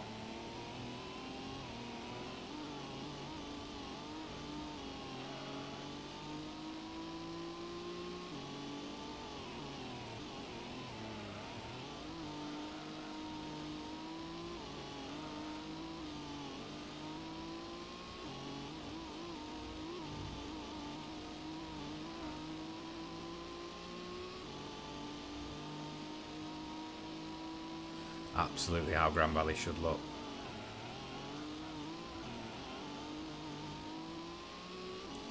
I feel like with Highway 1, if they just didn't add that name to it, it'd have been a much more well-received track. Like, in terms of visuals, that thing's a great looking track. And I think it's fantastic in VR. Absolutely one of my favourites, but as a racetrack, it is pretty bad. And to go ahead and slap Grand Valley onto it, it's just... yeah. I really wish they'd kind of just made it its own thing and then gone ahead and just recreated Speedway. You know, just with the slight modifications, just make the lap, you know, more up to date and such.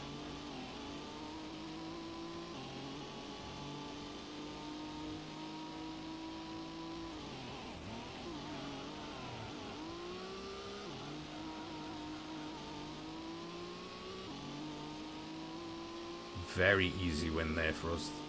Absolutely no complaints. The car actually felt incredibly good through there.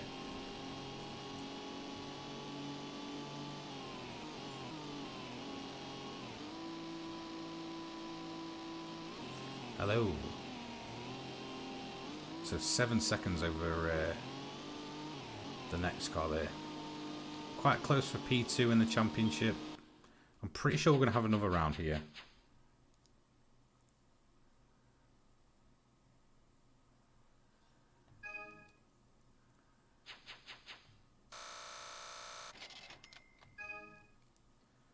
There we go, almost back up to 250k.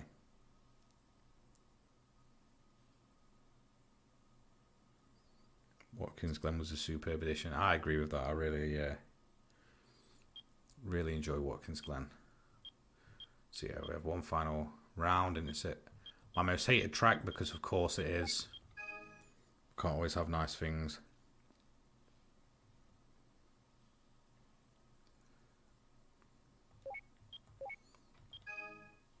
I know people probably disagree with that, but I just really don't like Route 11. It's a cool thought, but it's just too maze-like, and there's no real nice flow to it.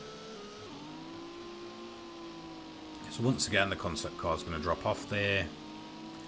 We've basically already won the championship. We don't need to worry about where we come.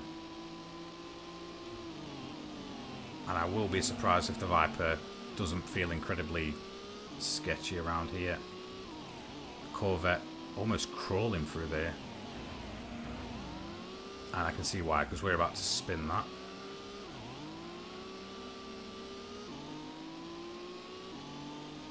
GT1 complex string, yeah.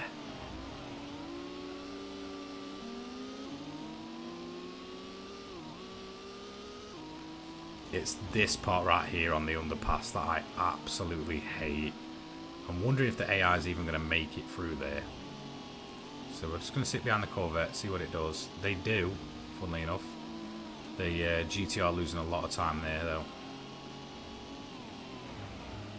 Okay, we gave the Nissan a bit of a nudge there.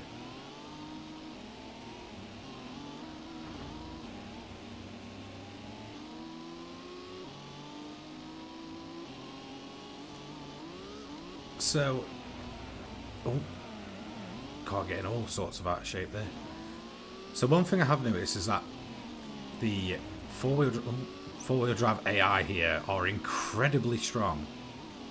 All that grip really coming in for them. So things like the GTR, the Subaru, putting up a good fight.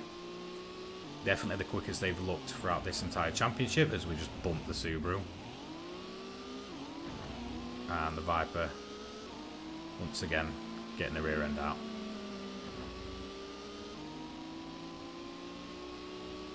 OG Def Chicane. Absolutely. I'm glad somebody's finally said it. I would say it's probably even worse than the Def Chicane, because of just the older physics and how awkward some of these cars can be. I might try and take it full throttle. It probably won't end very well, but we've kind of got room to risk it with where we are in the championship. Okay, thank you to the Subaru there, kind of helping us out.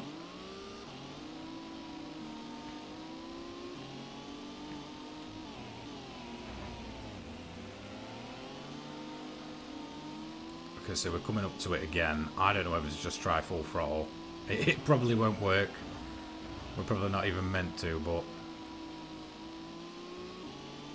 I don't think we can do it without lifting this car. Oh, okay, we made it through quite clean, but that was only thanks to the Subaru that we bumped there.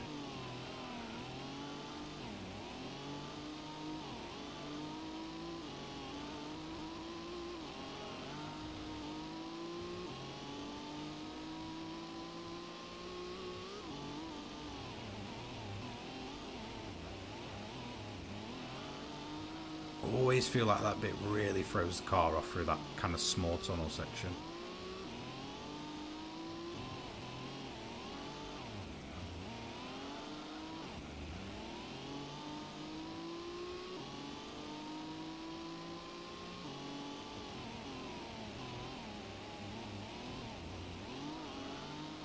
Oh, really getting the rear end out there over that bump.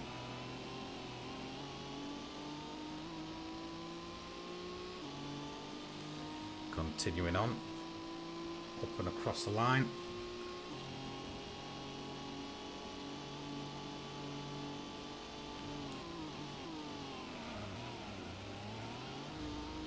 Oh, wheels just spinning up constantly there.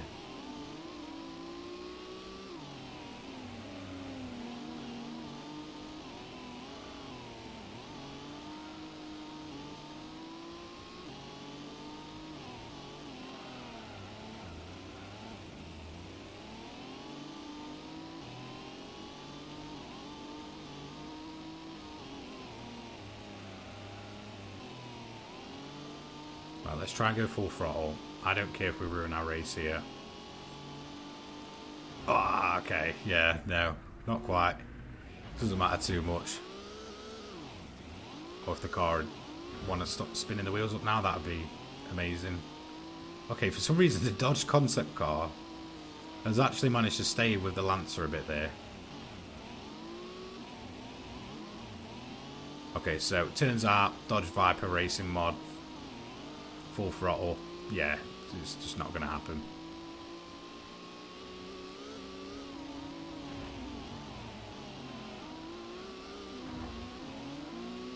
Car always slipping out of corners here.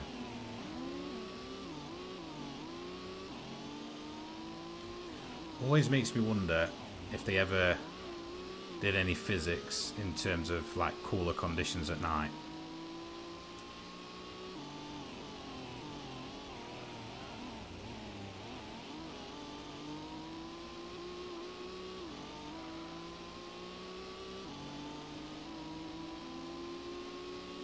Okay, so back into P3, so not too bad. The AI still running to you. Yeah. Yeah, it's true.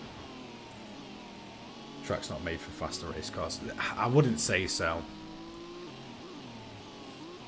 Route 5 suits them a lot more. But then again, it just feels too long for really anything else. I think that's why I've kind of never really liked it too much. Yeah, there's a lot of camber on some. It's kind of deceiving just how much camber's on some of these corners. It's the same that I said in my high-speed ring video. Like, the sheer amount of camber on that original track is pretty ridiculous. Anyway, we're the series champion. Let's see what car we got to see if that comment was right earlier about it being the FTO race car. I really hope it is. If it's not, it doesn't matter too much.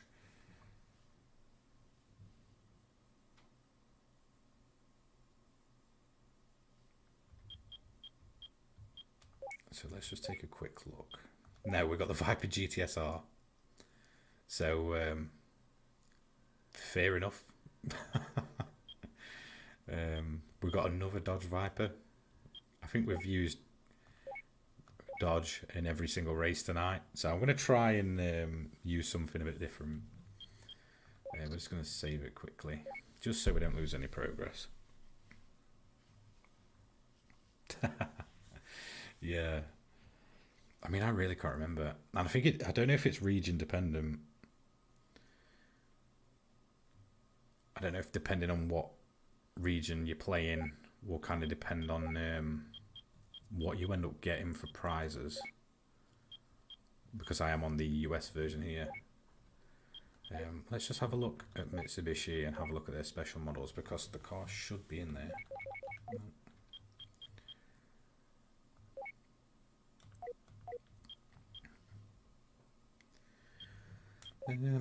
What do we have left? We have UK versus Japan, UK versus US. I think we'd be able to win that one.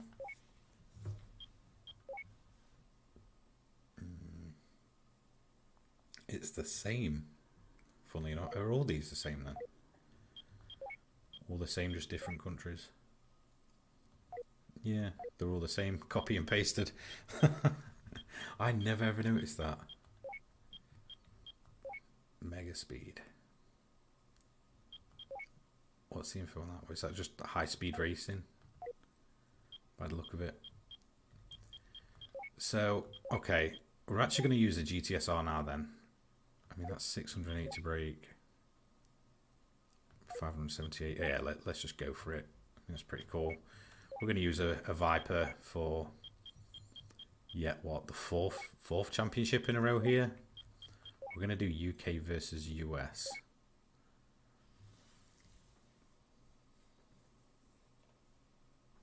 Yeah, the FTO is great. The race version. It's one of the prize cars, but we can't really figure out where it is now. Do apologise, by the way, for the squeaking chair. Let's have a look at the entry list here. So, okay, all racing mods. Corvette's back. The Viper RT10. The Griffith's here. One of the coolest cars in Gran Turismo 1. DB7. And another Griffith. Oh, okay, there's two. There's the 4 litre and the 500. This is going to be interesting to see. Now, I don't want to do... No, let's just go for it. We're skipping qualifying. We're just going to go for it. Yeah, a lot of people went for the GTO. For me, it was the FTO. The FTO was always just an incredible car. So let's go ahead. We've skipped qualifying. And we're just going to go for it. We're going to try and take the win. Using the third different Dodge Viper of the night. We've used the RT10, the GTS, and now the GTSR. Obviously, this is a full-blown racing variant of the Viper. You can see the RT10 there. For me, that's absolutely iconic. I mean, it's hideous, the RT10 racing mods, but it's just such an iconic looking car. The kind of yellow lights, the orange paint job. We do have the Corvette up here as well. I don't think that thing is going to be much of a problem to us. We're probably just going to sit behind, get on that main straight, and then just get ourselves into the lead. In fact, we're going to go round the outside, so we're going to get the move done before the straight.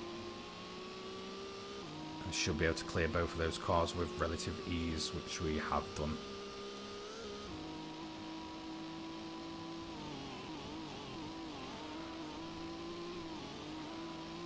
What are the Mustangs like to drive in this? Funnily enough, there are no Mustangs. Ford wouldn't actually arrive until GT2. I'm pretty sure Ford aren't in this. I'm going to be questioning that now.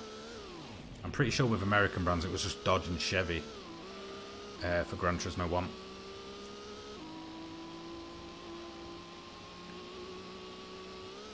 Whoa, that's extremely lightweight. The car getting thrown about there.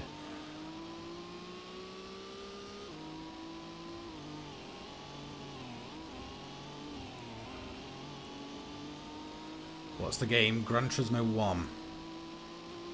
from 1997.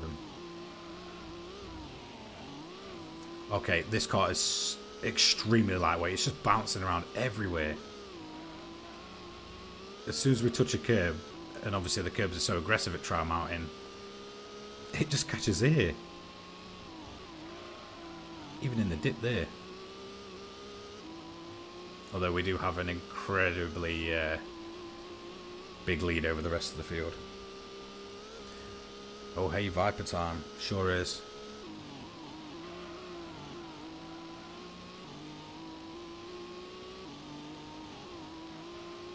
The third Dodge Viper of the night. We've used the RT10, GTS, and now the GTSR.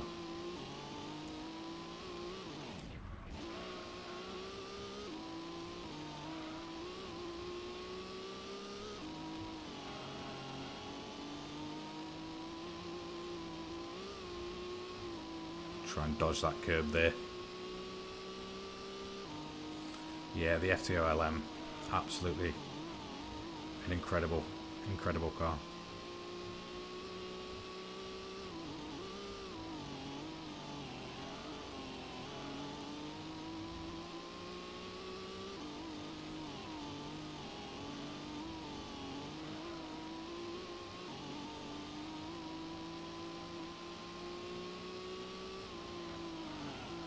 Starting to get a really nice flow around Trial Mountain on this final lap.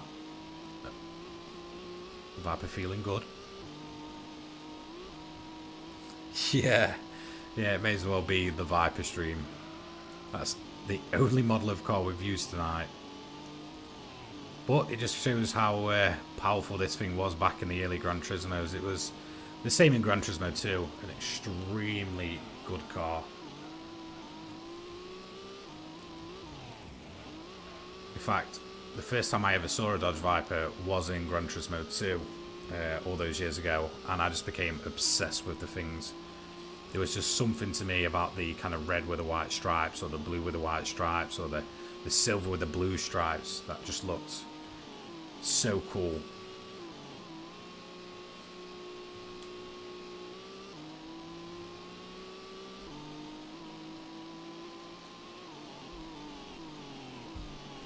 No, it wasn't from US versus Japan. We did get the GTSR though, and it's carrying us through currently UK versus US. Exact same copy-paste championship, but obviously with different cars. So we know what we're in for here. Like the win going 250. Yes. Yeah, it was ridiculous. It's a shame the FTO isn't in GT7. I would pay Polyphony out of my own pocket for the FTO to make a return. It's just one of those cars. Just adjust my seat a little bit.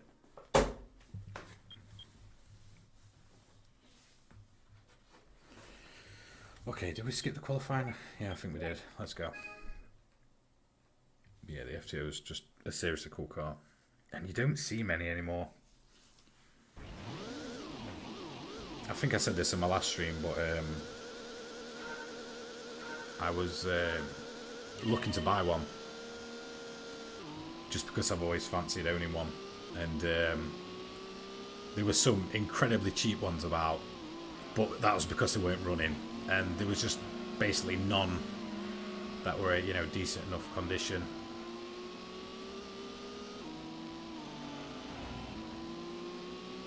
So I blame Polyphony and Gran Turismo for my addiction to Japanese cars.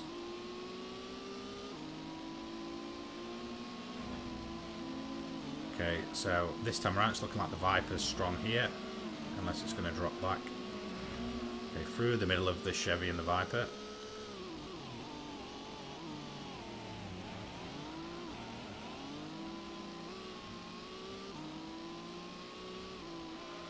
A lot more grip on the purpose-built GTSR than there was on the GTSRM. Like, just the sheer reduction in weight's insane.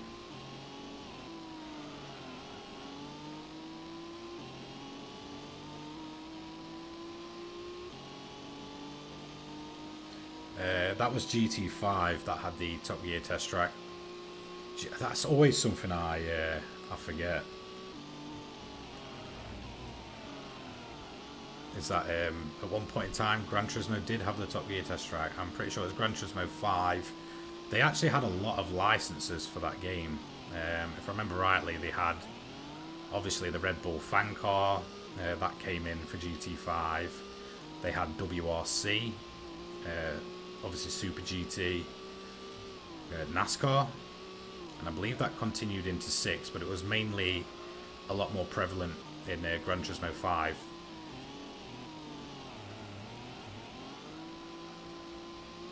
Which is a shame, because it was nice when Polyphony were, you know, willing to acquire all these series and such. But it's there seems to be a lot kind of a different situation these days.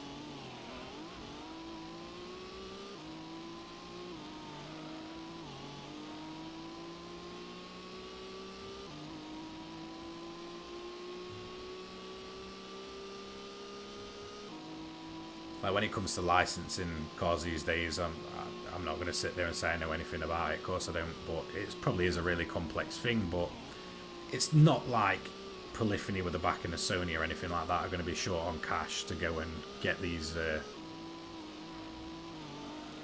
licenses, even if it's just in a limited capacity, because, you know, I'm pretty sure things like Le Mans Ultimate and, you know, ACC and such probably do have a lot of very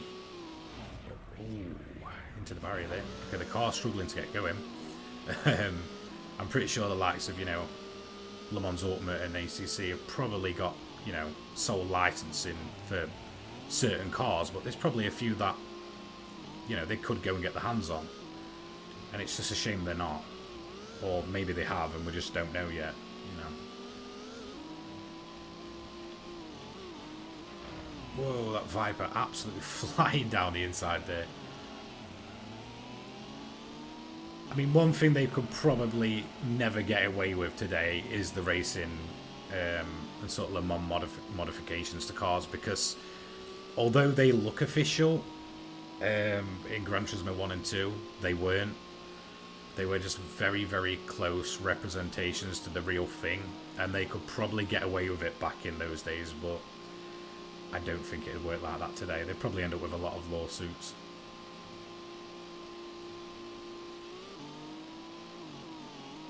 Yeah, the Top Gear test track and the Invisible Wars. Yeah, it was a very wide open track, obviously.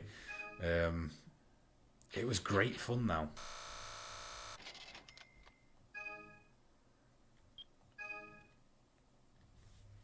I remember spending a lot of time cruising around Eiger on Gran Turismo 5 when it was in rooms, because it was all set up through rooms back then, if I remember rightly. I spent a lot of time just kind of, you know, chilling and driving around in rooms. Yeah, Gran Turismo 5 was great. Gran Turismo 6, I'm pretty sure they took offline incredibly quick. I think, if I remember rightly, GT Sport came out, and then within like a month, maybe even, you know, just a little bit more, there was like, yeah, no more GT6, bye. At least they waited, you know, a couple of years almost for GT Sport to go offline. But yeah, I have a lot of memories from 5 and 6. It would be nice to go back to them. I don't think I've spent really that much time with them.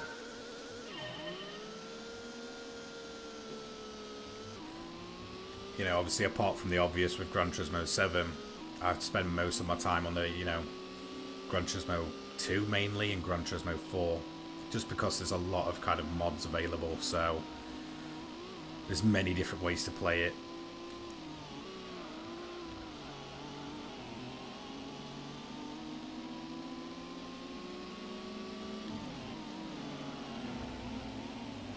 For me, the most nostalgic of the bunch will always be Gran Turismo 2, just because of that intro. You know, blasting out my favourite game, and kind of all the cars and that in the background. Like a really, really good looking intro. For me, that's probably like the GOAT intro to any racing game of all time. GT Sport's the only game you never played. See, if I don't know, if I was judging it at face value, where it focused on the multiplayer and they never added the single player stuff, I can see why a lot of people would have dodged it. But you can get it for cheap these days, and there is more single player content in GT Sport than there is in GT7. So if that's your thing, then absolutely just go for it. Like, it's such a cheap game. Get yourself a physical copy and just play through the single player stuff. You can still, you know, obviously go ahead and play the game. It's just in offline mode now. So things such as your kind of like daily marathons and stuff like that aren't a thing. You can't race online, but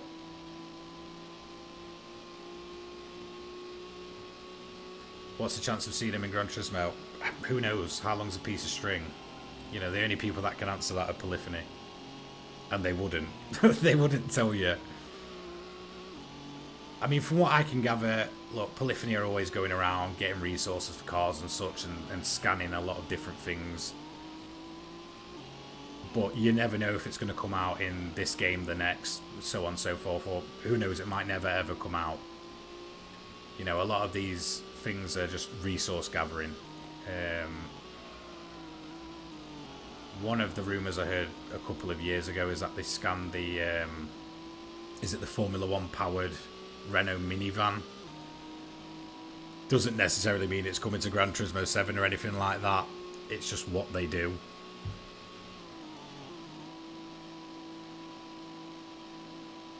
Yeah, there was a lot of single player stuff in Sport.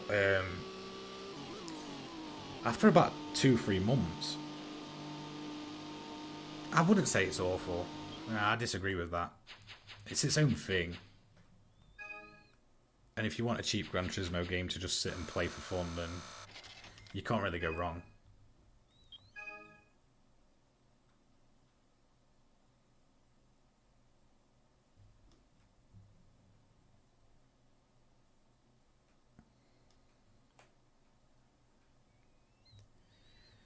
But yeah, I mean, when it comes to cars and Gran Turismo, look, the only people that are ever going to know are Polyphony. You can pull stuff from the files. It doesn't necessarily mean it's always going to come. Obviously, it gives it a chance, and they're not going to sit there and tell us exactly what they're scanning and stuff like that. They're probably hanging around race meetings every weekend or so, scanning new cars, but it doesn't necessarily mean it's ever going to happen or anything like that. Again, they could scan a car and then never get the license to it. One thing, like one car that always stands out to me. Yes, B-Spec. Yeah, I remember that. It was great. I really want B-Spec to come back. I was talking about this with the whole Sophie AI thing. They should incorporate that, put the B-Spec in like they kind of showed off, and just have it as a fully fledged mode. It'd be incredible. But yeah, like I was saying, there was the whole footage where they showed you behind the scenes of how it takes them so long to do cars, and the I believe it was a 458 challenge was there getting its audio recorded, but it's not in the game. So it just goes to show you there, like it's all well and good, but it kind of just depends, you know. It doesn't always mean that it's going to happen, sort of thing. I mean, the one thing that always made me laugh was the Gran Turismo movie, especially at the time when that came out, and just the sheer amount of cars that are in that movie that even now still aren't in GT7. It's pretty funny. The Porsche GT3 RS that he drives around the Nordschleife after the crash. That thing wasn't in the game at the time, but yet they were showing it off so much, and I was like, what? You know, you can put it in your movie, but you can't get it in your game. Obviously, it did end up coming in Spec 2, but I always thought that's pretty funny.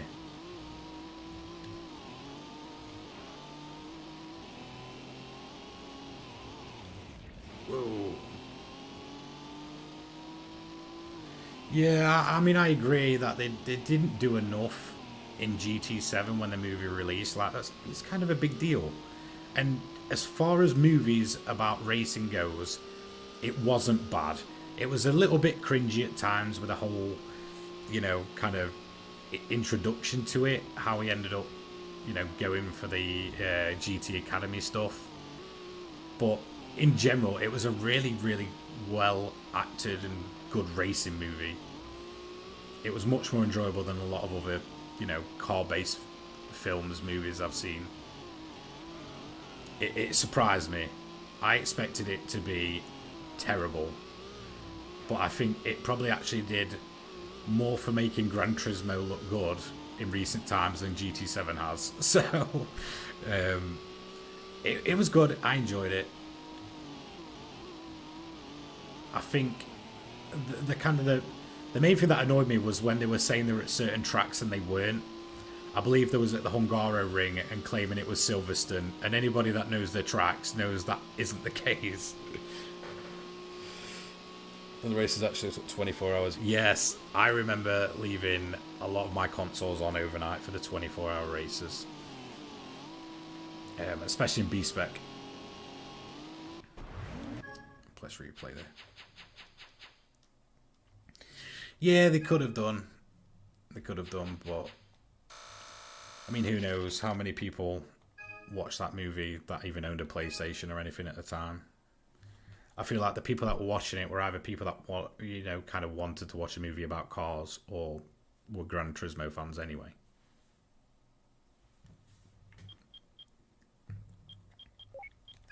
But I do fully agree that they 100% should have done more around that movie when it came to, you know, doing special things for it. I think we got a time trial and that was it, which was just meh. Okay. Yeah, they do need proper endurance races back. I never understood why they haven't. I mean, this whole 1 hour thing, like 1 hour's good, but it's not good enough.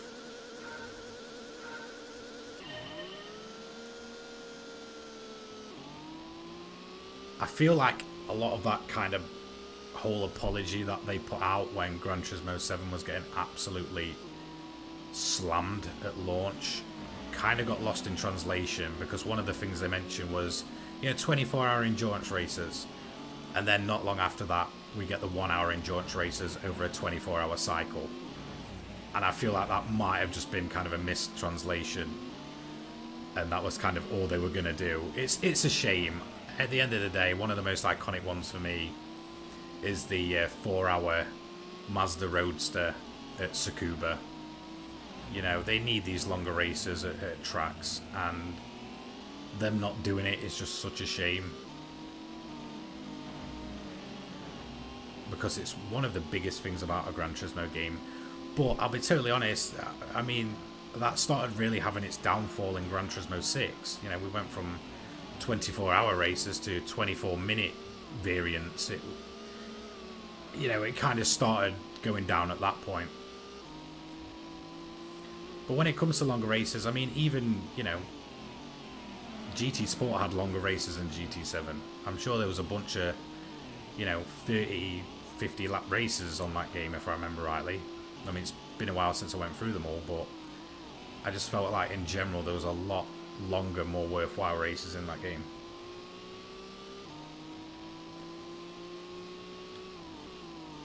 "24-hour at Nordschleife."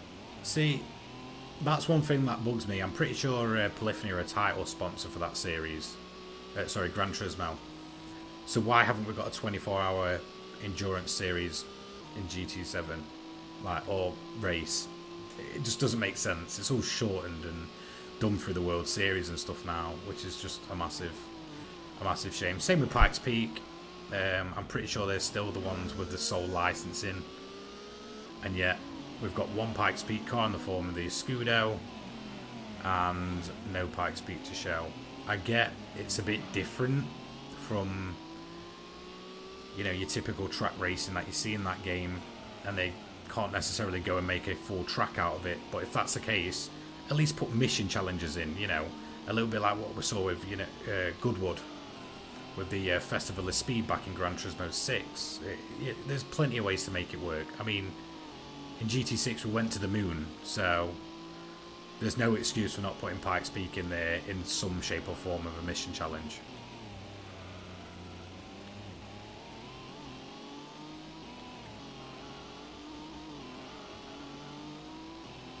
And I feel that's another thing that I've noticed with Polyphony as of late. They're scared to take the risks that they once did. I feel like, as serious as they want people to take Gran Turismo with the whole World Series stuff, it was incredibly quirky at the same time. There was always ridiculous stuff scattered throughout. Wheelie in a Scudos and go into the moon, and just some ridiculous stuff throughout the years, or the Ford Model T. And yet it almost seems like they've kind of taken a step back from... Oh, okay. We had a flying TVR there. They've kind of taken a step back with the craziness. Yes, they put the cars in there, but, they don't make use of these weird and wacky cars they're putting in either. Smoky Mountain, yes. Or Tahiti Road. I love that track. I believe there's a rally version as well.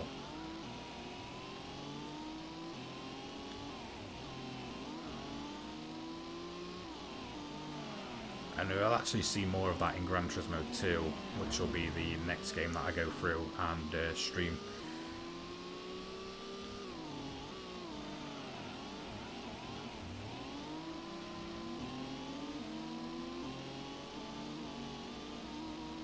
So when it comes to Gran Turismo 2, I'm going to plan to do 2 separate playthroughs. So to begin with, I'm going to do standard Gran Turismo 2, as we all know and love. But then I'm going to do another full playthrough of GT2 A-Spec, because that mod basically overhauls Gran Turismo 2 into probably the best version of Gran Turismo 2 that you'll ever see. And there's new events and new cars and stuff. So I'm going to play through that game twice. It's basically 2 different games now. It's crazy. And then we'll go on to Gran Turismo 3. I'll also do the Tokyo to Geneva concept as well, the Forgotten Gran Turismo game. I really enjoyed that. And then obviously we'll move on to Gran Turismo 4. I'm not going to do the prologue stuff. I might do. It just depends if you guys want to see it or if you want me to go just kind of mainline titles only.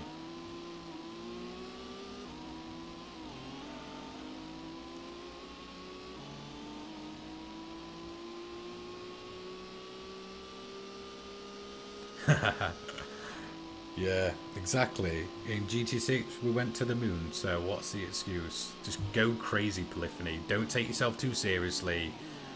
I feel like Gran Turismo's at its best when it's got that weird quirkiness about it.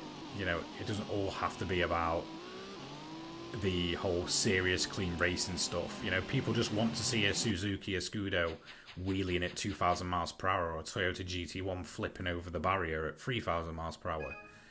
You know, for me, that's kind of as Gran Turismo as it gets. Yes, I love the seasonal events. There was one that you could make a lot of money off at Le Mans using the Ferrari Enzo. That was kind of my go-to for those.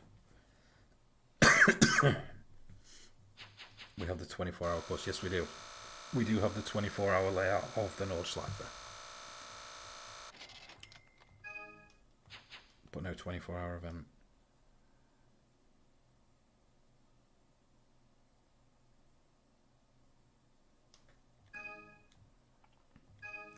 Okay, it's going to be interesting to see what car we get from that. Good old black screen. I'm definitely going to save it because I feel like this save file might be getting a little bit unstable at any point. Yeah, exactly. I mean, the tagline's always been Real Driving Simulator because it made sense when the original came out, but these days maybe not so much. But I feel overall it just shouldn't take itself too seriously. Gran Turismo never should.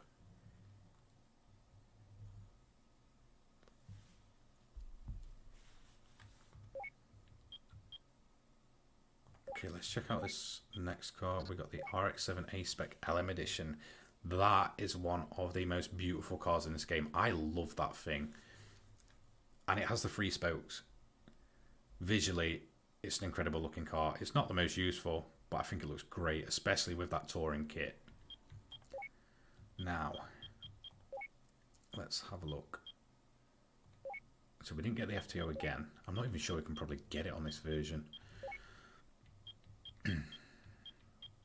We're running out of options here, and I feel like it's probably going to be this one here, UK versus Japan. I'm worried that...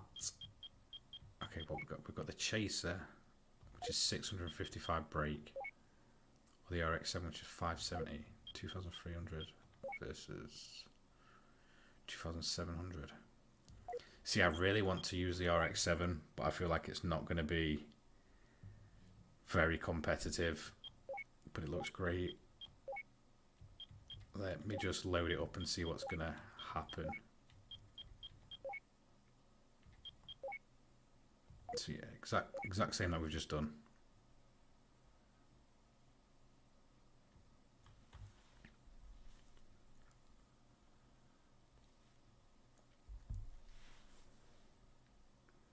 Can I tune the Mazda? I'm pretty sure you can.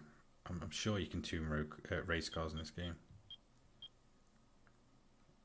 Let's have a look at the entry list. Okay, it's looking like we'll be able to win this pretty easy actually, so I'm not going to qualify. This will probably be my final championship of the night, but it should set us up incredibly well to begin some of the longer races on Thursday. Again, don't forget there is a goal in the chat. It might have disappeared now because we've been streaming over 2 hours. But if you do want to help the channel out, it's massively appreciated. I'll be live pretty much the same time on Thursday, probably doing from about 7 PM till 10 PM-ish.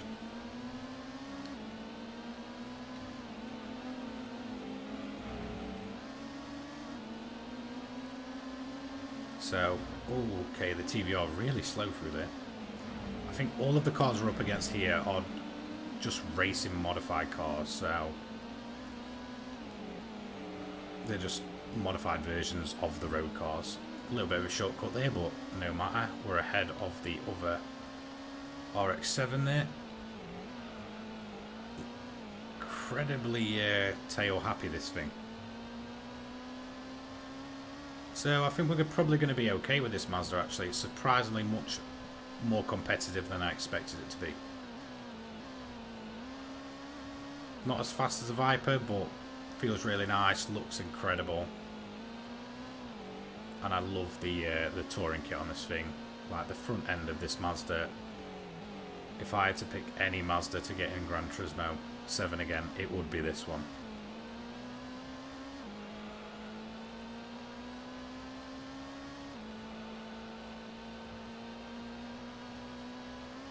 Okay, incredibly lightweight over the bumps, but no matter. Whoa. Okay, the race cars take an eternity to get going again. We'll get those positions back though.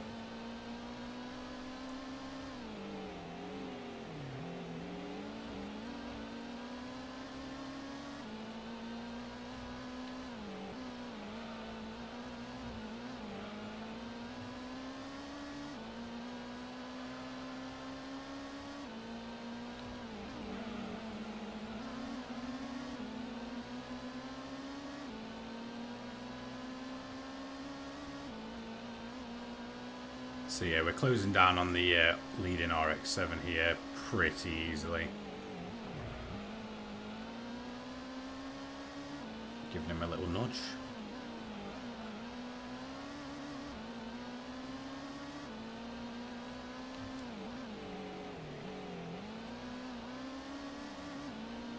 We're going to get some air here, we both are. We're going to end up in the side of him.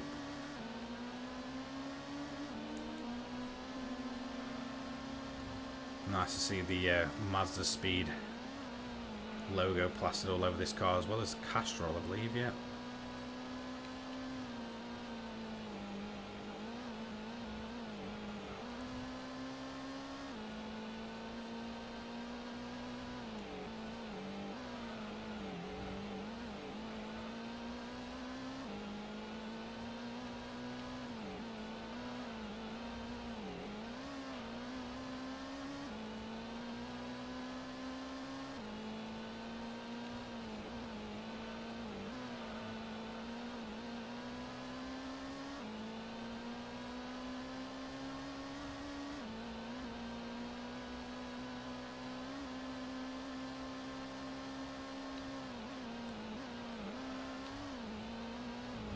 Ooh, getting it a little bit wrong through there.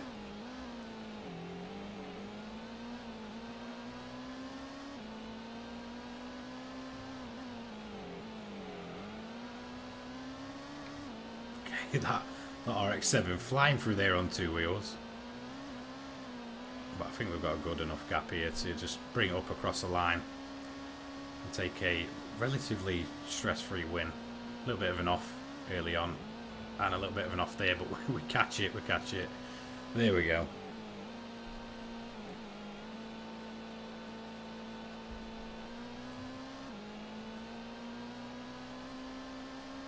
Yeah, so two RX-7s leading the way there. We've got the Type RZ and, of course, the A-Spec LM.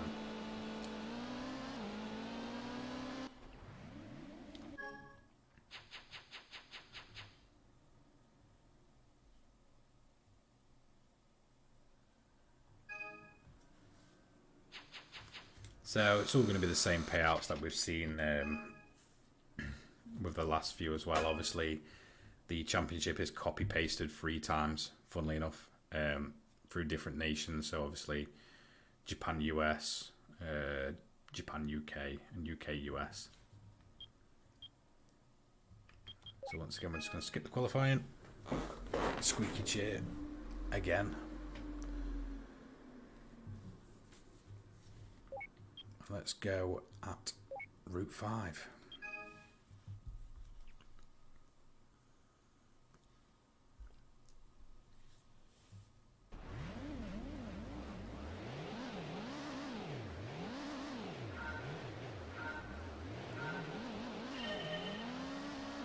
So decent start there. Looks like we're going to get past the Aston Martin. Yes, we are. We just have the Supra and a believe that is the TVR just there. Oh no, that's the NSX. TVR, although it came last in the last race, looking like it's doing not too bad here. So we're just going to get into the side of him. He's then going to come back at us, but we've pretty much got the lead there. The other RX-7 probably going to work its way through any moment.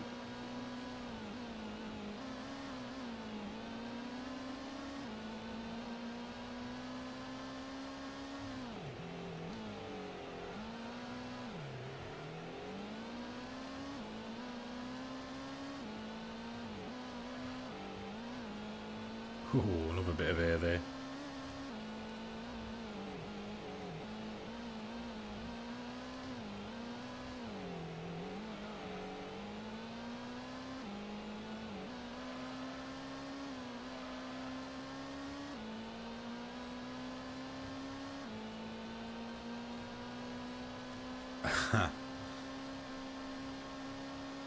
We are going to hit the top speed here by the look of it. Is it going to bounce? No, it's not. 185.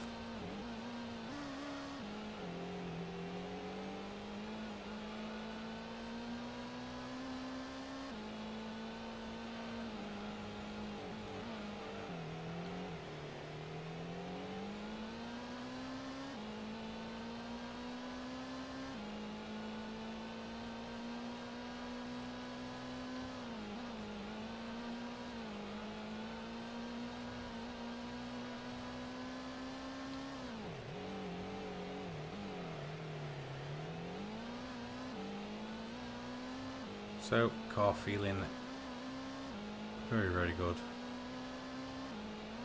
A little bit sketchy over the bumps, but nothing too much. As you can see, just getting a little bit unstable through there. One more lap to go, and we do have the other Mazda behind us once again. That thing definitely going to be probably the only challenge we get during this event.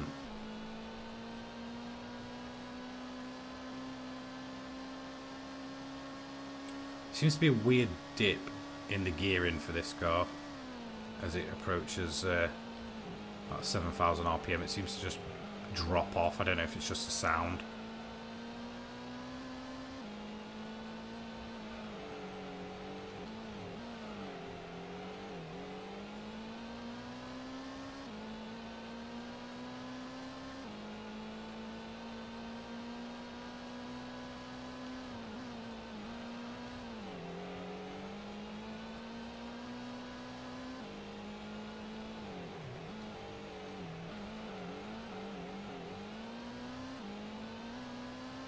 Maintaining a healthy enough lead here. Not sweating it too much. I don't think he's going to give us much bother. Morning, morning.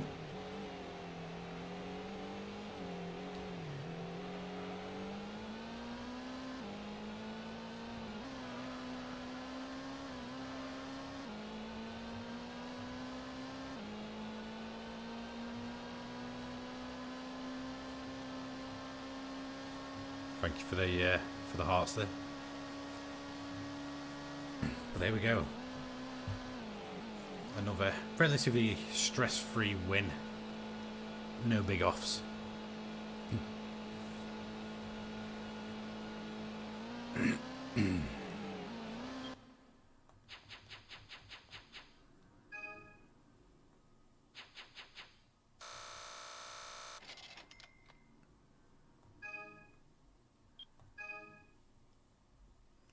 Credits building up relatively slow, but nice enough considering we probably splashed, what, 250k, maybe even more on the Viper GTS originally.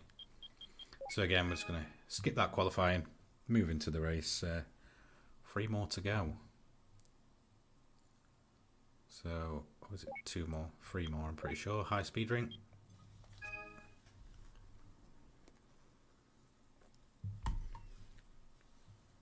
Yeah, not too bad yourself.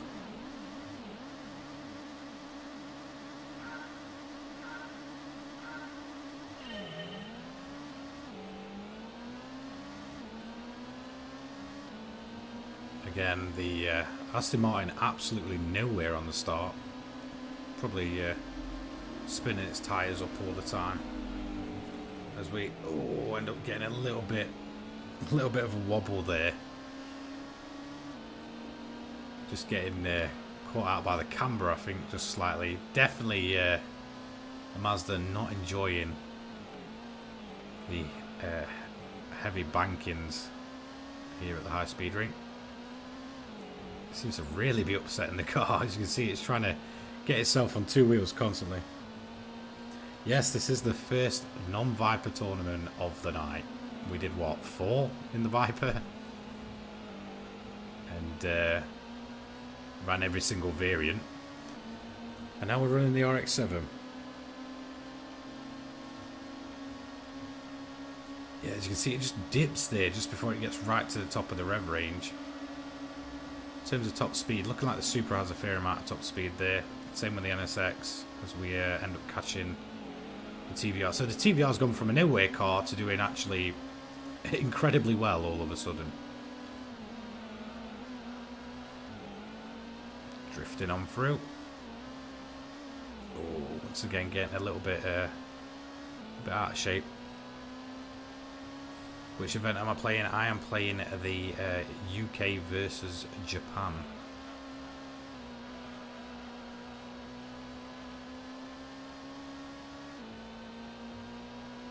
Yeah, RX-7 time. It's a shame it doesn't have the rotary sound in this game.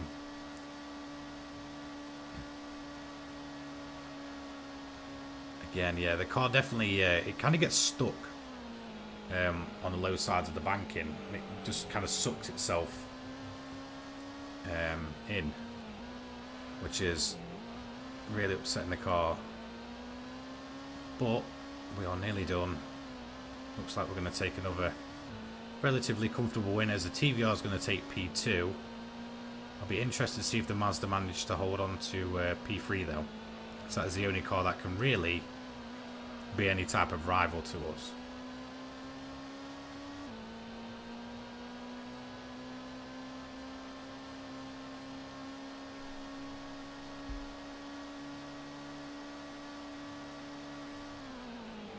Not bad. Incredibly quick laps around there.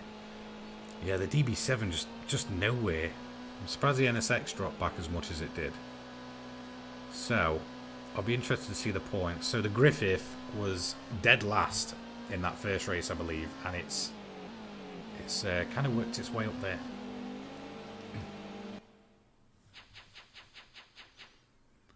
So it seems that the DB7 is pretty much in a race of its own with itself.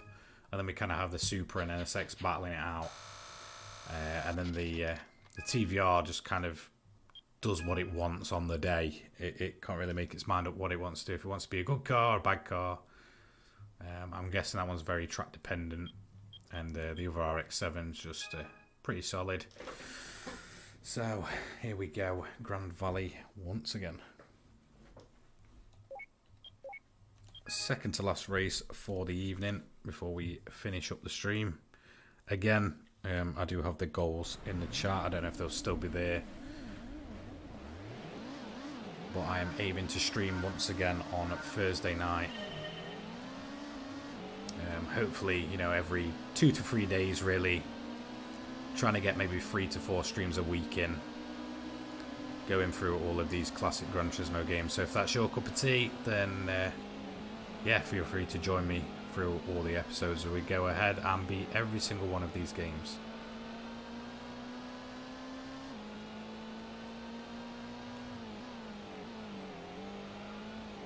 So, taking a win there with pretty relative ease. Like, I can't really complain. We sort of just blasted through the pack there as everybody trips over each other. And we've cleared them by a pretty big margin. Now, I'm unsure if that's the TVR or the RX-7. Again, a bit surprising that car went from absolutely nowhere race 1 to actually being good. So I'm just not sure. I've got to bring back the league streams. Yeah, I want to.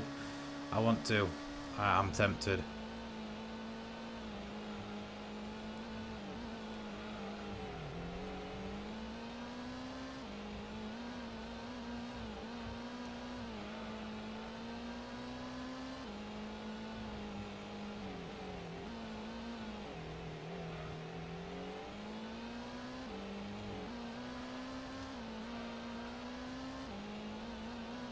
So it's pretty surprising how quick a lap goes by here at Grand Valley East in a race car.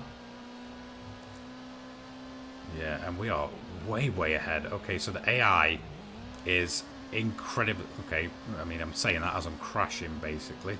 But the AI here, incredibly weak for some reason. I think that's the weakest I've ever seen them.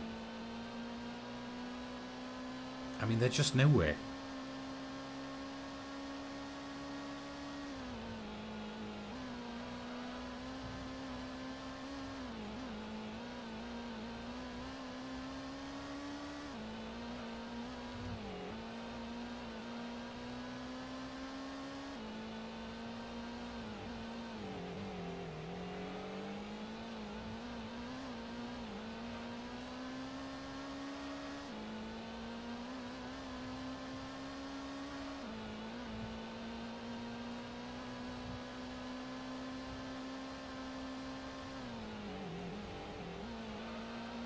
So get it around the final corner. Nice and easy.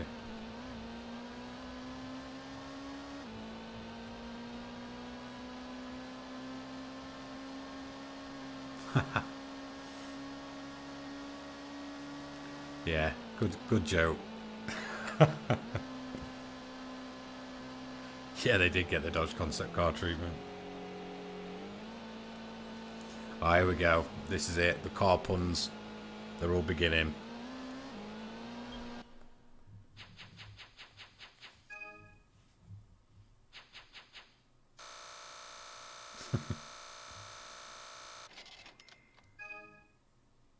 I don't think I've ever heard anyone say that one before, to be honest.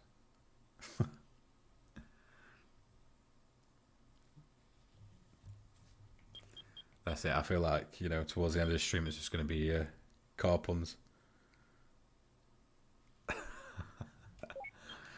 Okay, well, that's it then. Just spam as many car puns as you can for this final race. Let's get a long list going of the most, the most ridiculous ones. Obviously, keep it clean.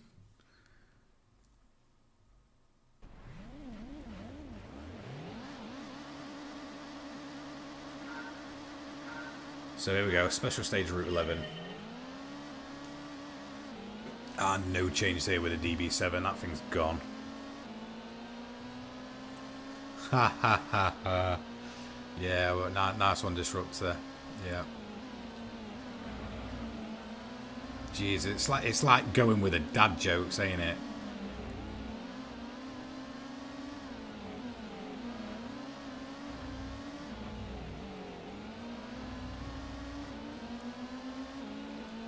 I mean, I do have some pretty good jokes of my own, but unfortunately, with YouTube being the platform it is, I cannot say them. But those that know me in person will know it's a lot different when it comes to, you know, being on YouTube. It's difficult to always be yourself because everything is just so heavily censored in a way.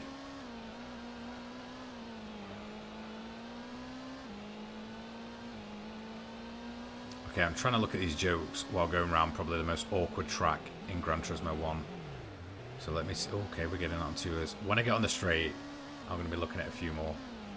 I have them right in front of me, but I'm trying to give it 100% concentration here. I say that as I just roll into a barrier. That was the most pathetic crash I have ever seen in my life.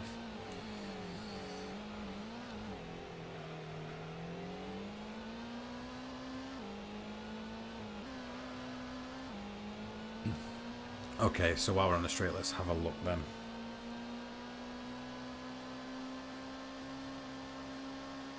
This is really good. Okay, yeah, that's probably the most original one, isn't it? Oh, yeah, that's really, really good.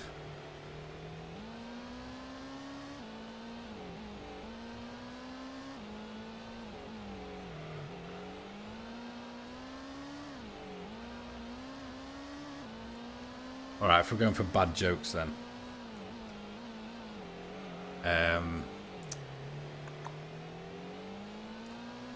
Like, what's probably the worst joke I can think of off the top of my head? What's brown and sticky? Someone surely knows this. Like, I think everybody knows it.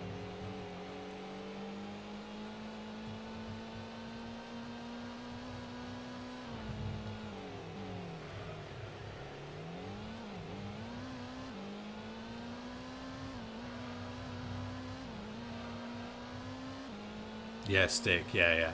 I'm glad people know that one. It's a classic. It's like dad joke of the year for the last 100 years.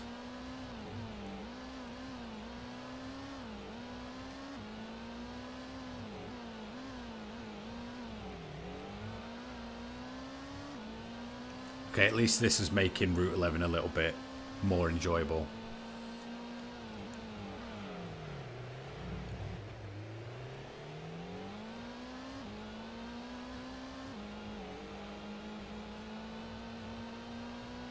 Let's see what else we got.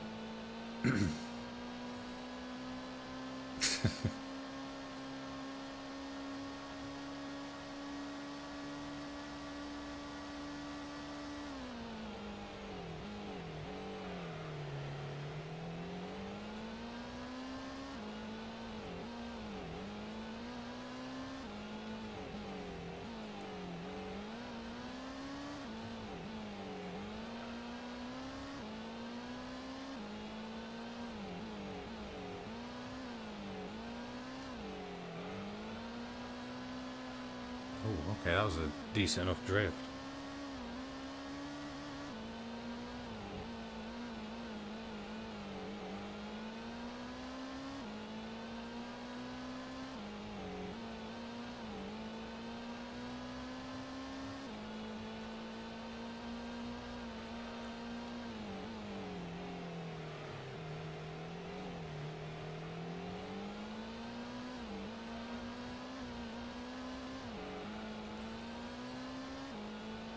Alright, here's another classic one. I'm not sure if any viewers outside the UK will get this one, but it's a knock knock joke. So let's go for it. Knock knock.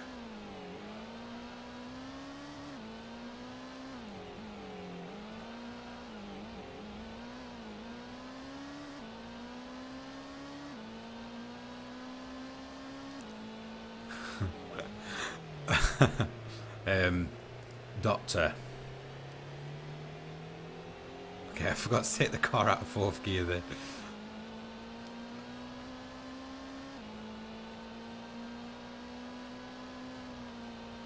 Okay, I'm too busy looking at the chart. Yeah, there we go. Yeah, see, classic. There we go. Thank you for making that race bearable, guys. Which doctor?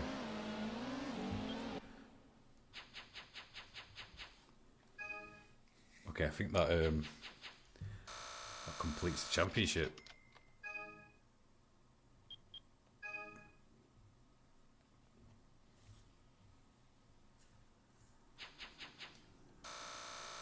And we're going to be back at over 400k, not bad. And we have a new car. If that isn't the FTO, well, I'm not going to complain because it'll probably be some type of race car. Black screen, please do not freeze now. Okay, good. Right, I'm just going to save the game quickly, just in case. I always feel like the longer you get into these games, the more unstable save files get. And I feel like one day it's going to freeze and I'm going to lose everything. The fact that you have to manual save. Yeah, I plan to play them all. I plan to play through all of them. So we'll do Gran Turismo 1, Gran Turismo 2, Gran Turismo 2 A-Spec with the mod, then into GT3, and then obviously into 4 and so on and so forth. So yeah, I plan to do them all. Let's just have a look at this car then. No, we didn't get the FTO, but we got the Del Sol Limited. The Del Sol LM Edition. That is an incredibly cool looking car, but I am gutted that is not the FTO. Yeah, that's it. Get one final car pun in there. Okay, we've already saved. So that's going to be it from me tonight, guys. We've been here for what, like 3 hours. It's been great fun. Okay, hold on 1 minute. We'll do this. We'll do this joke. What's the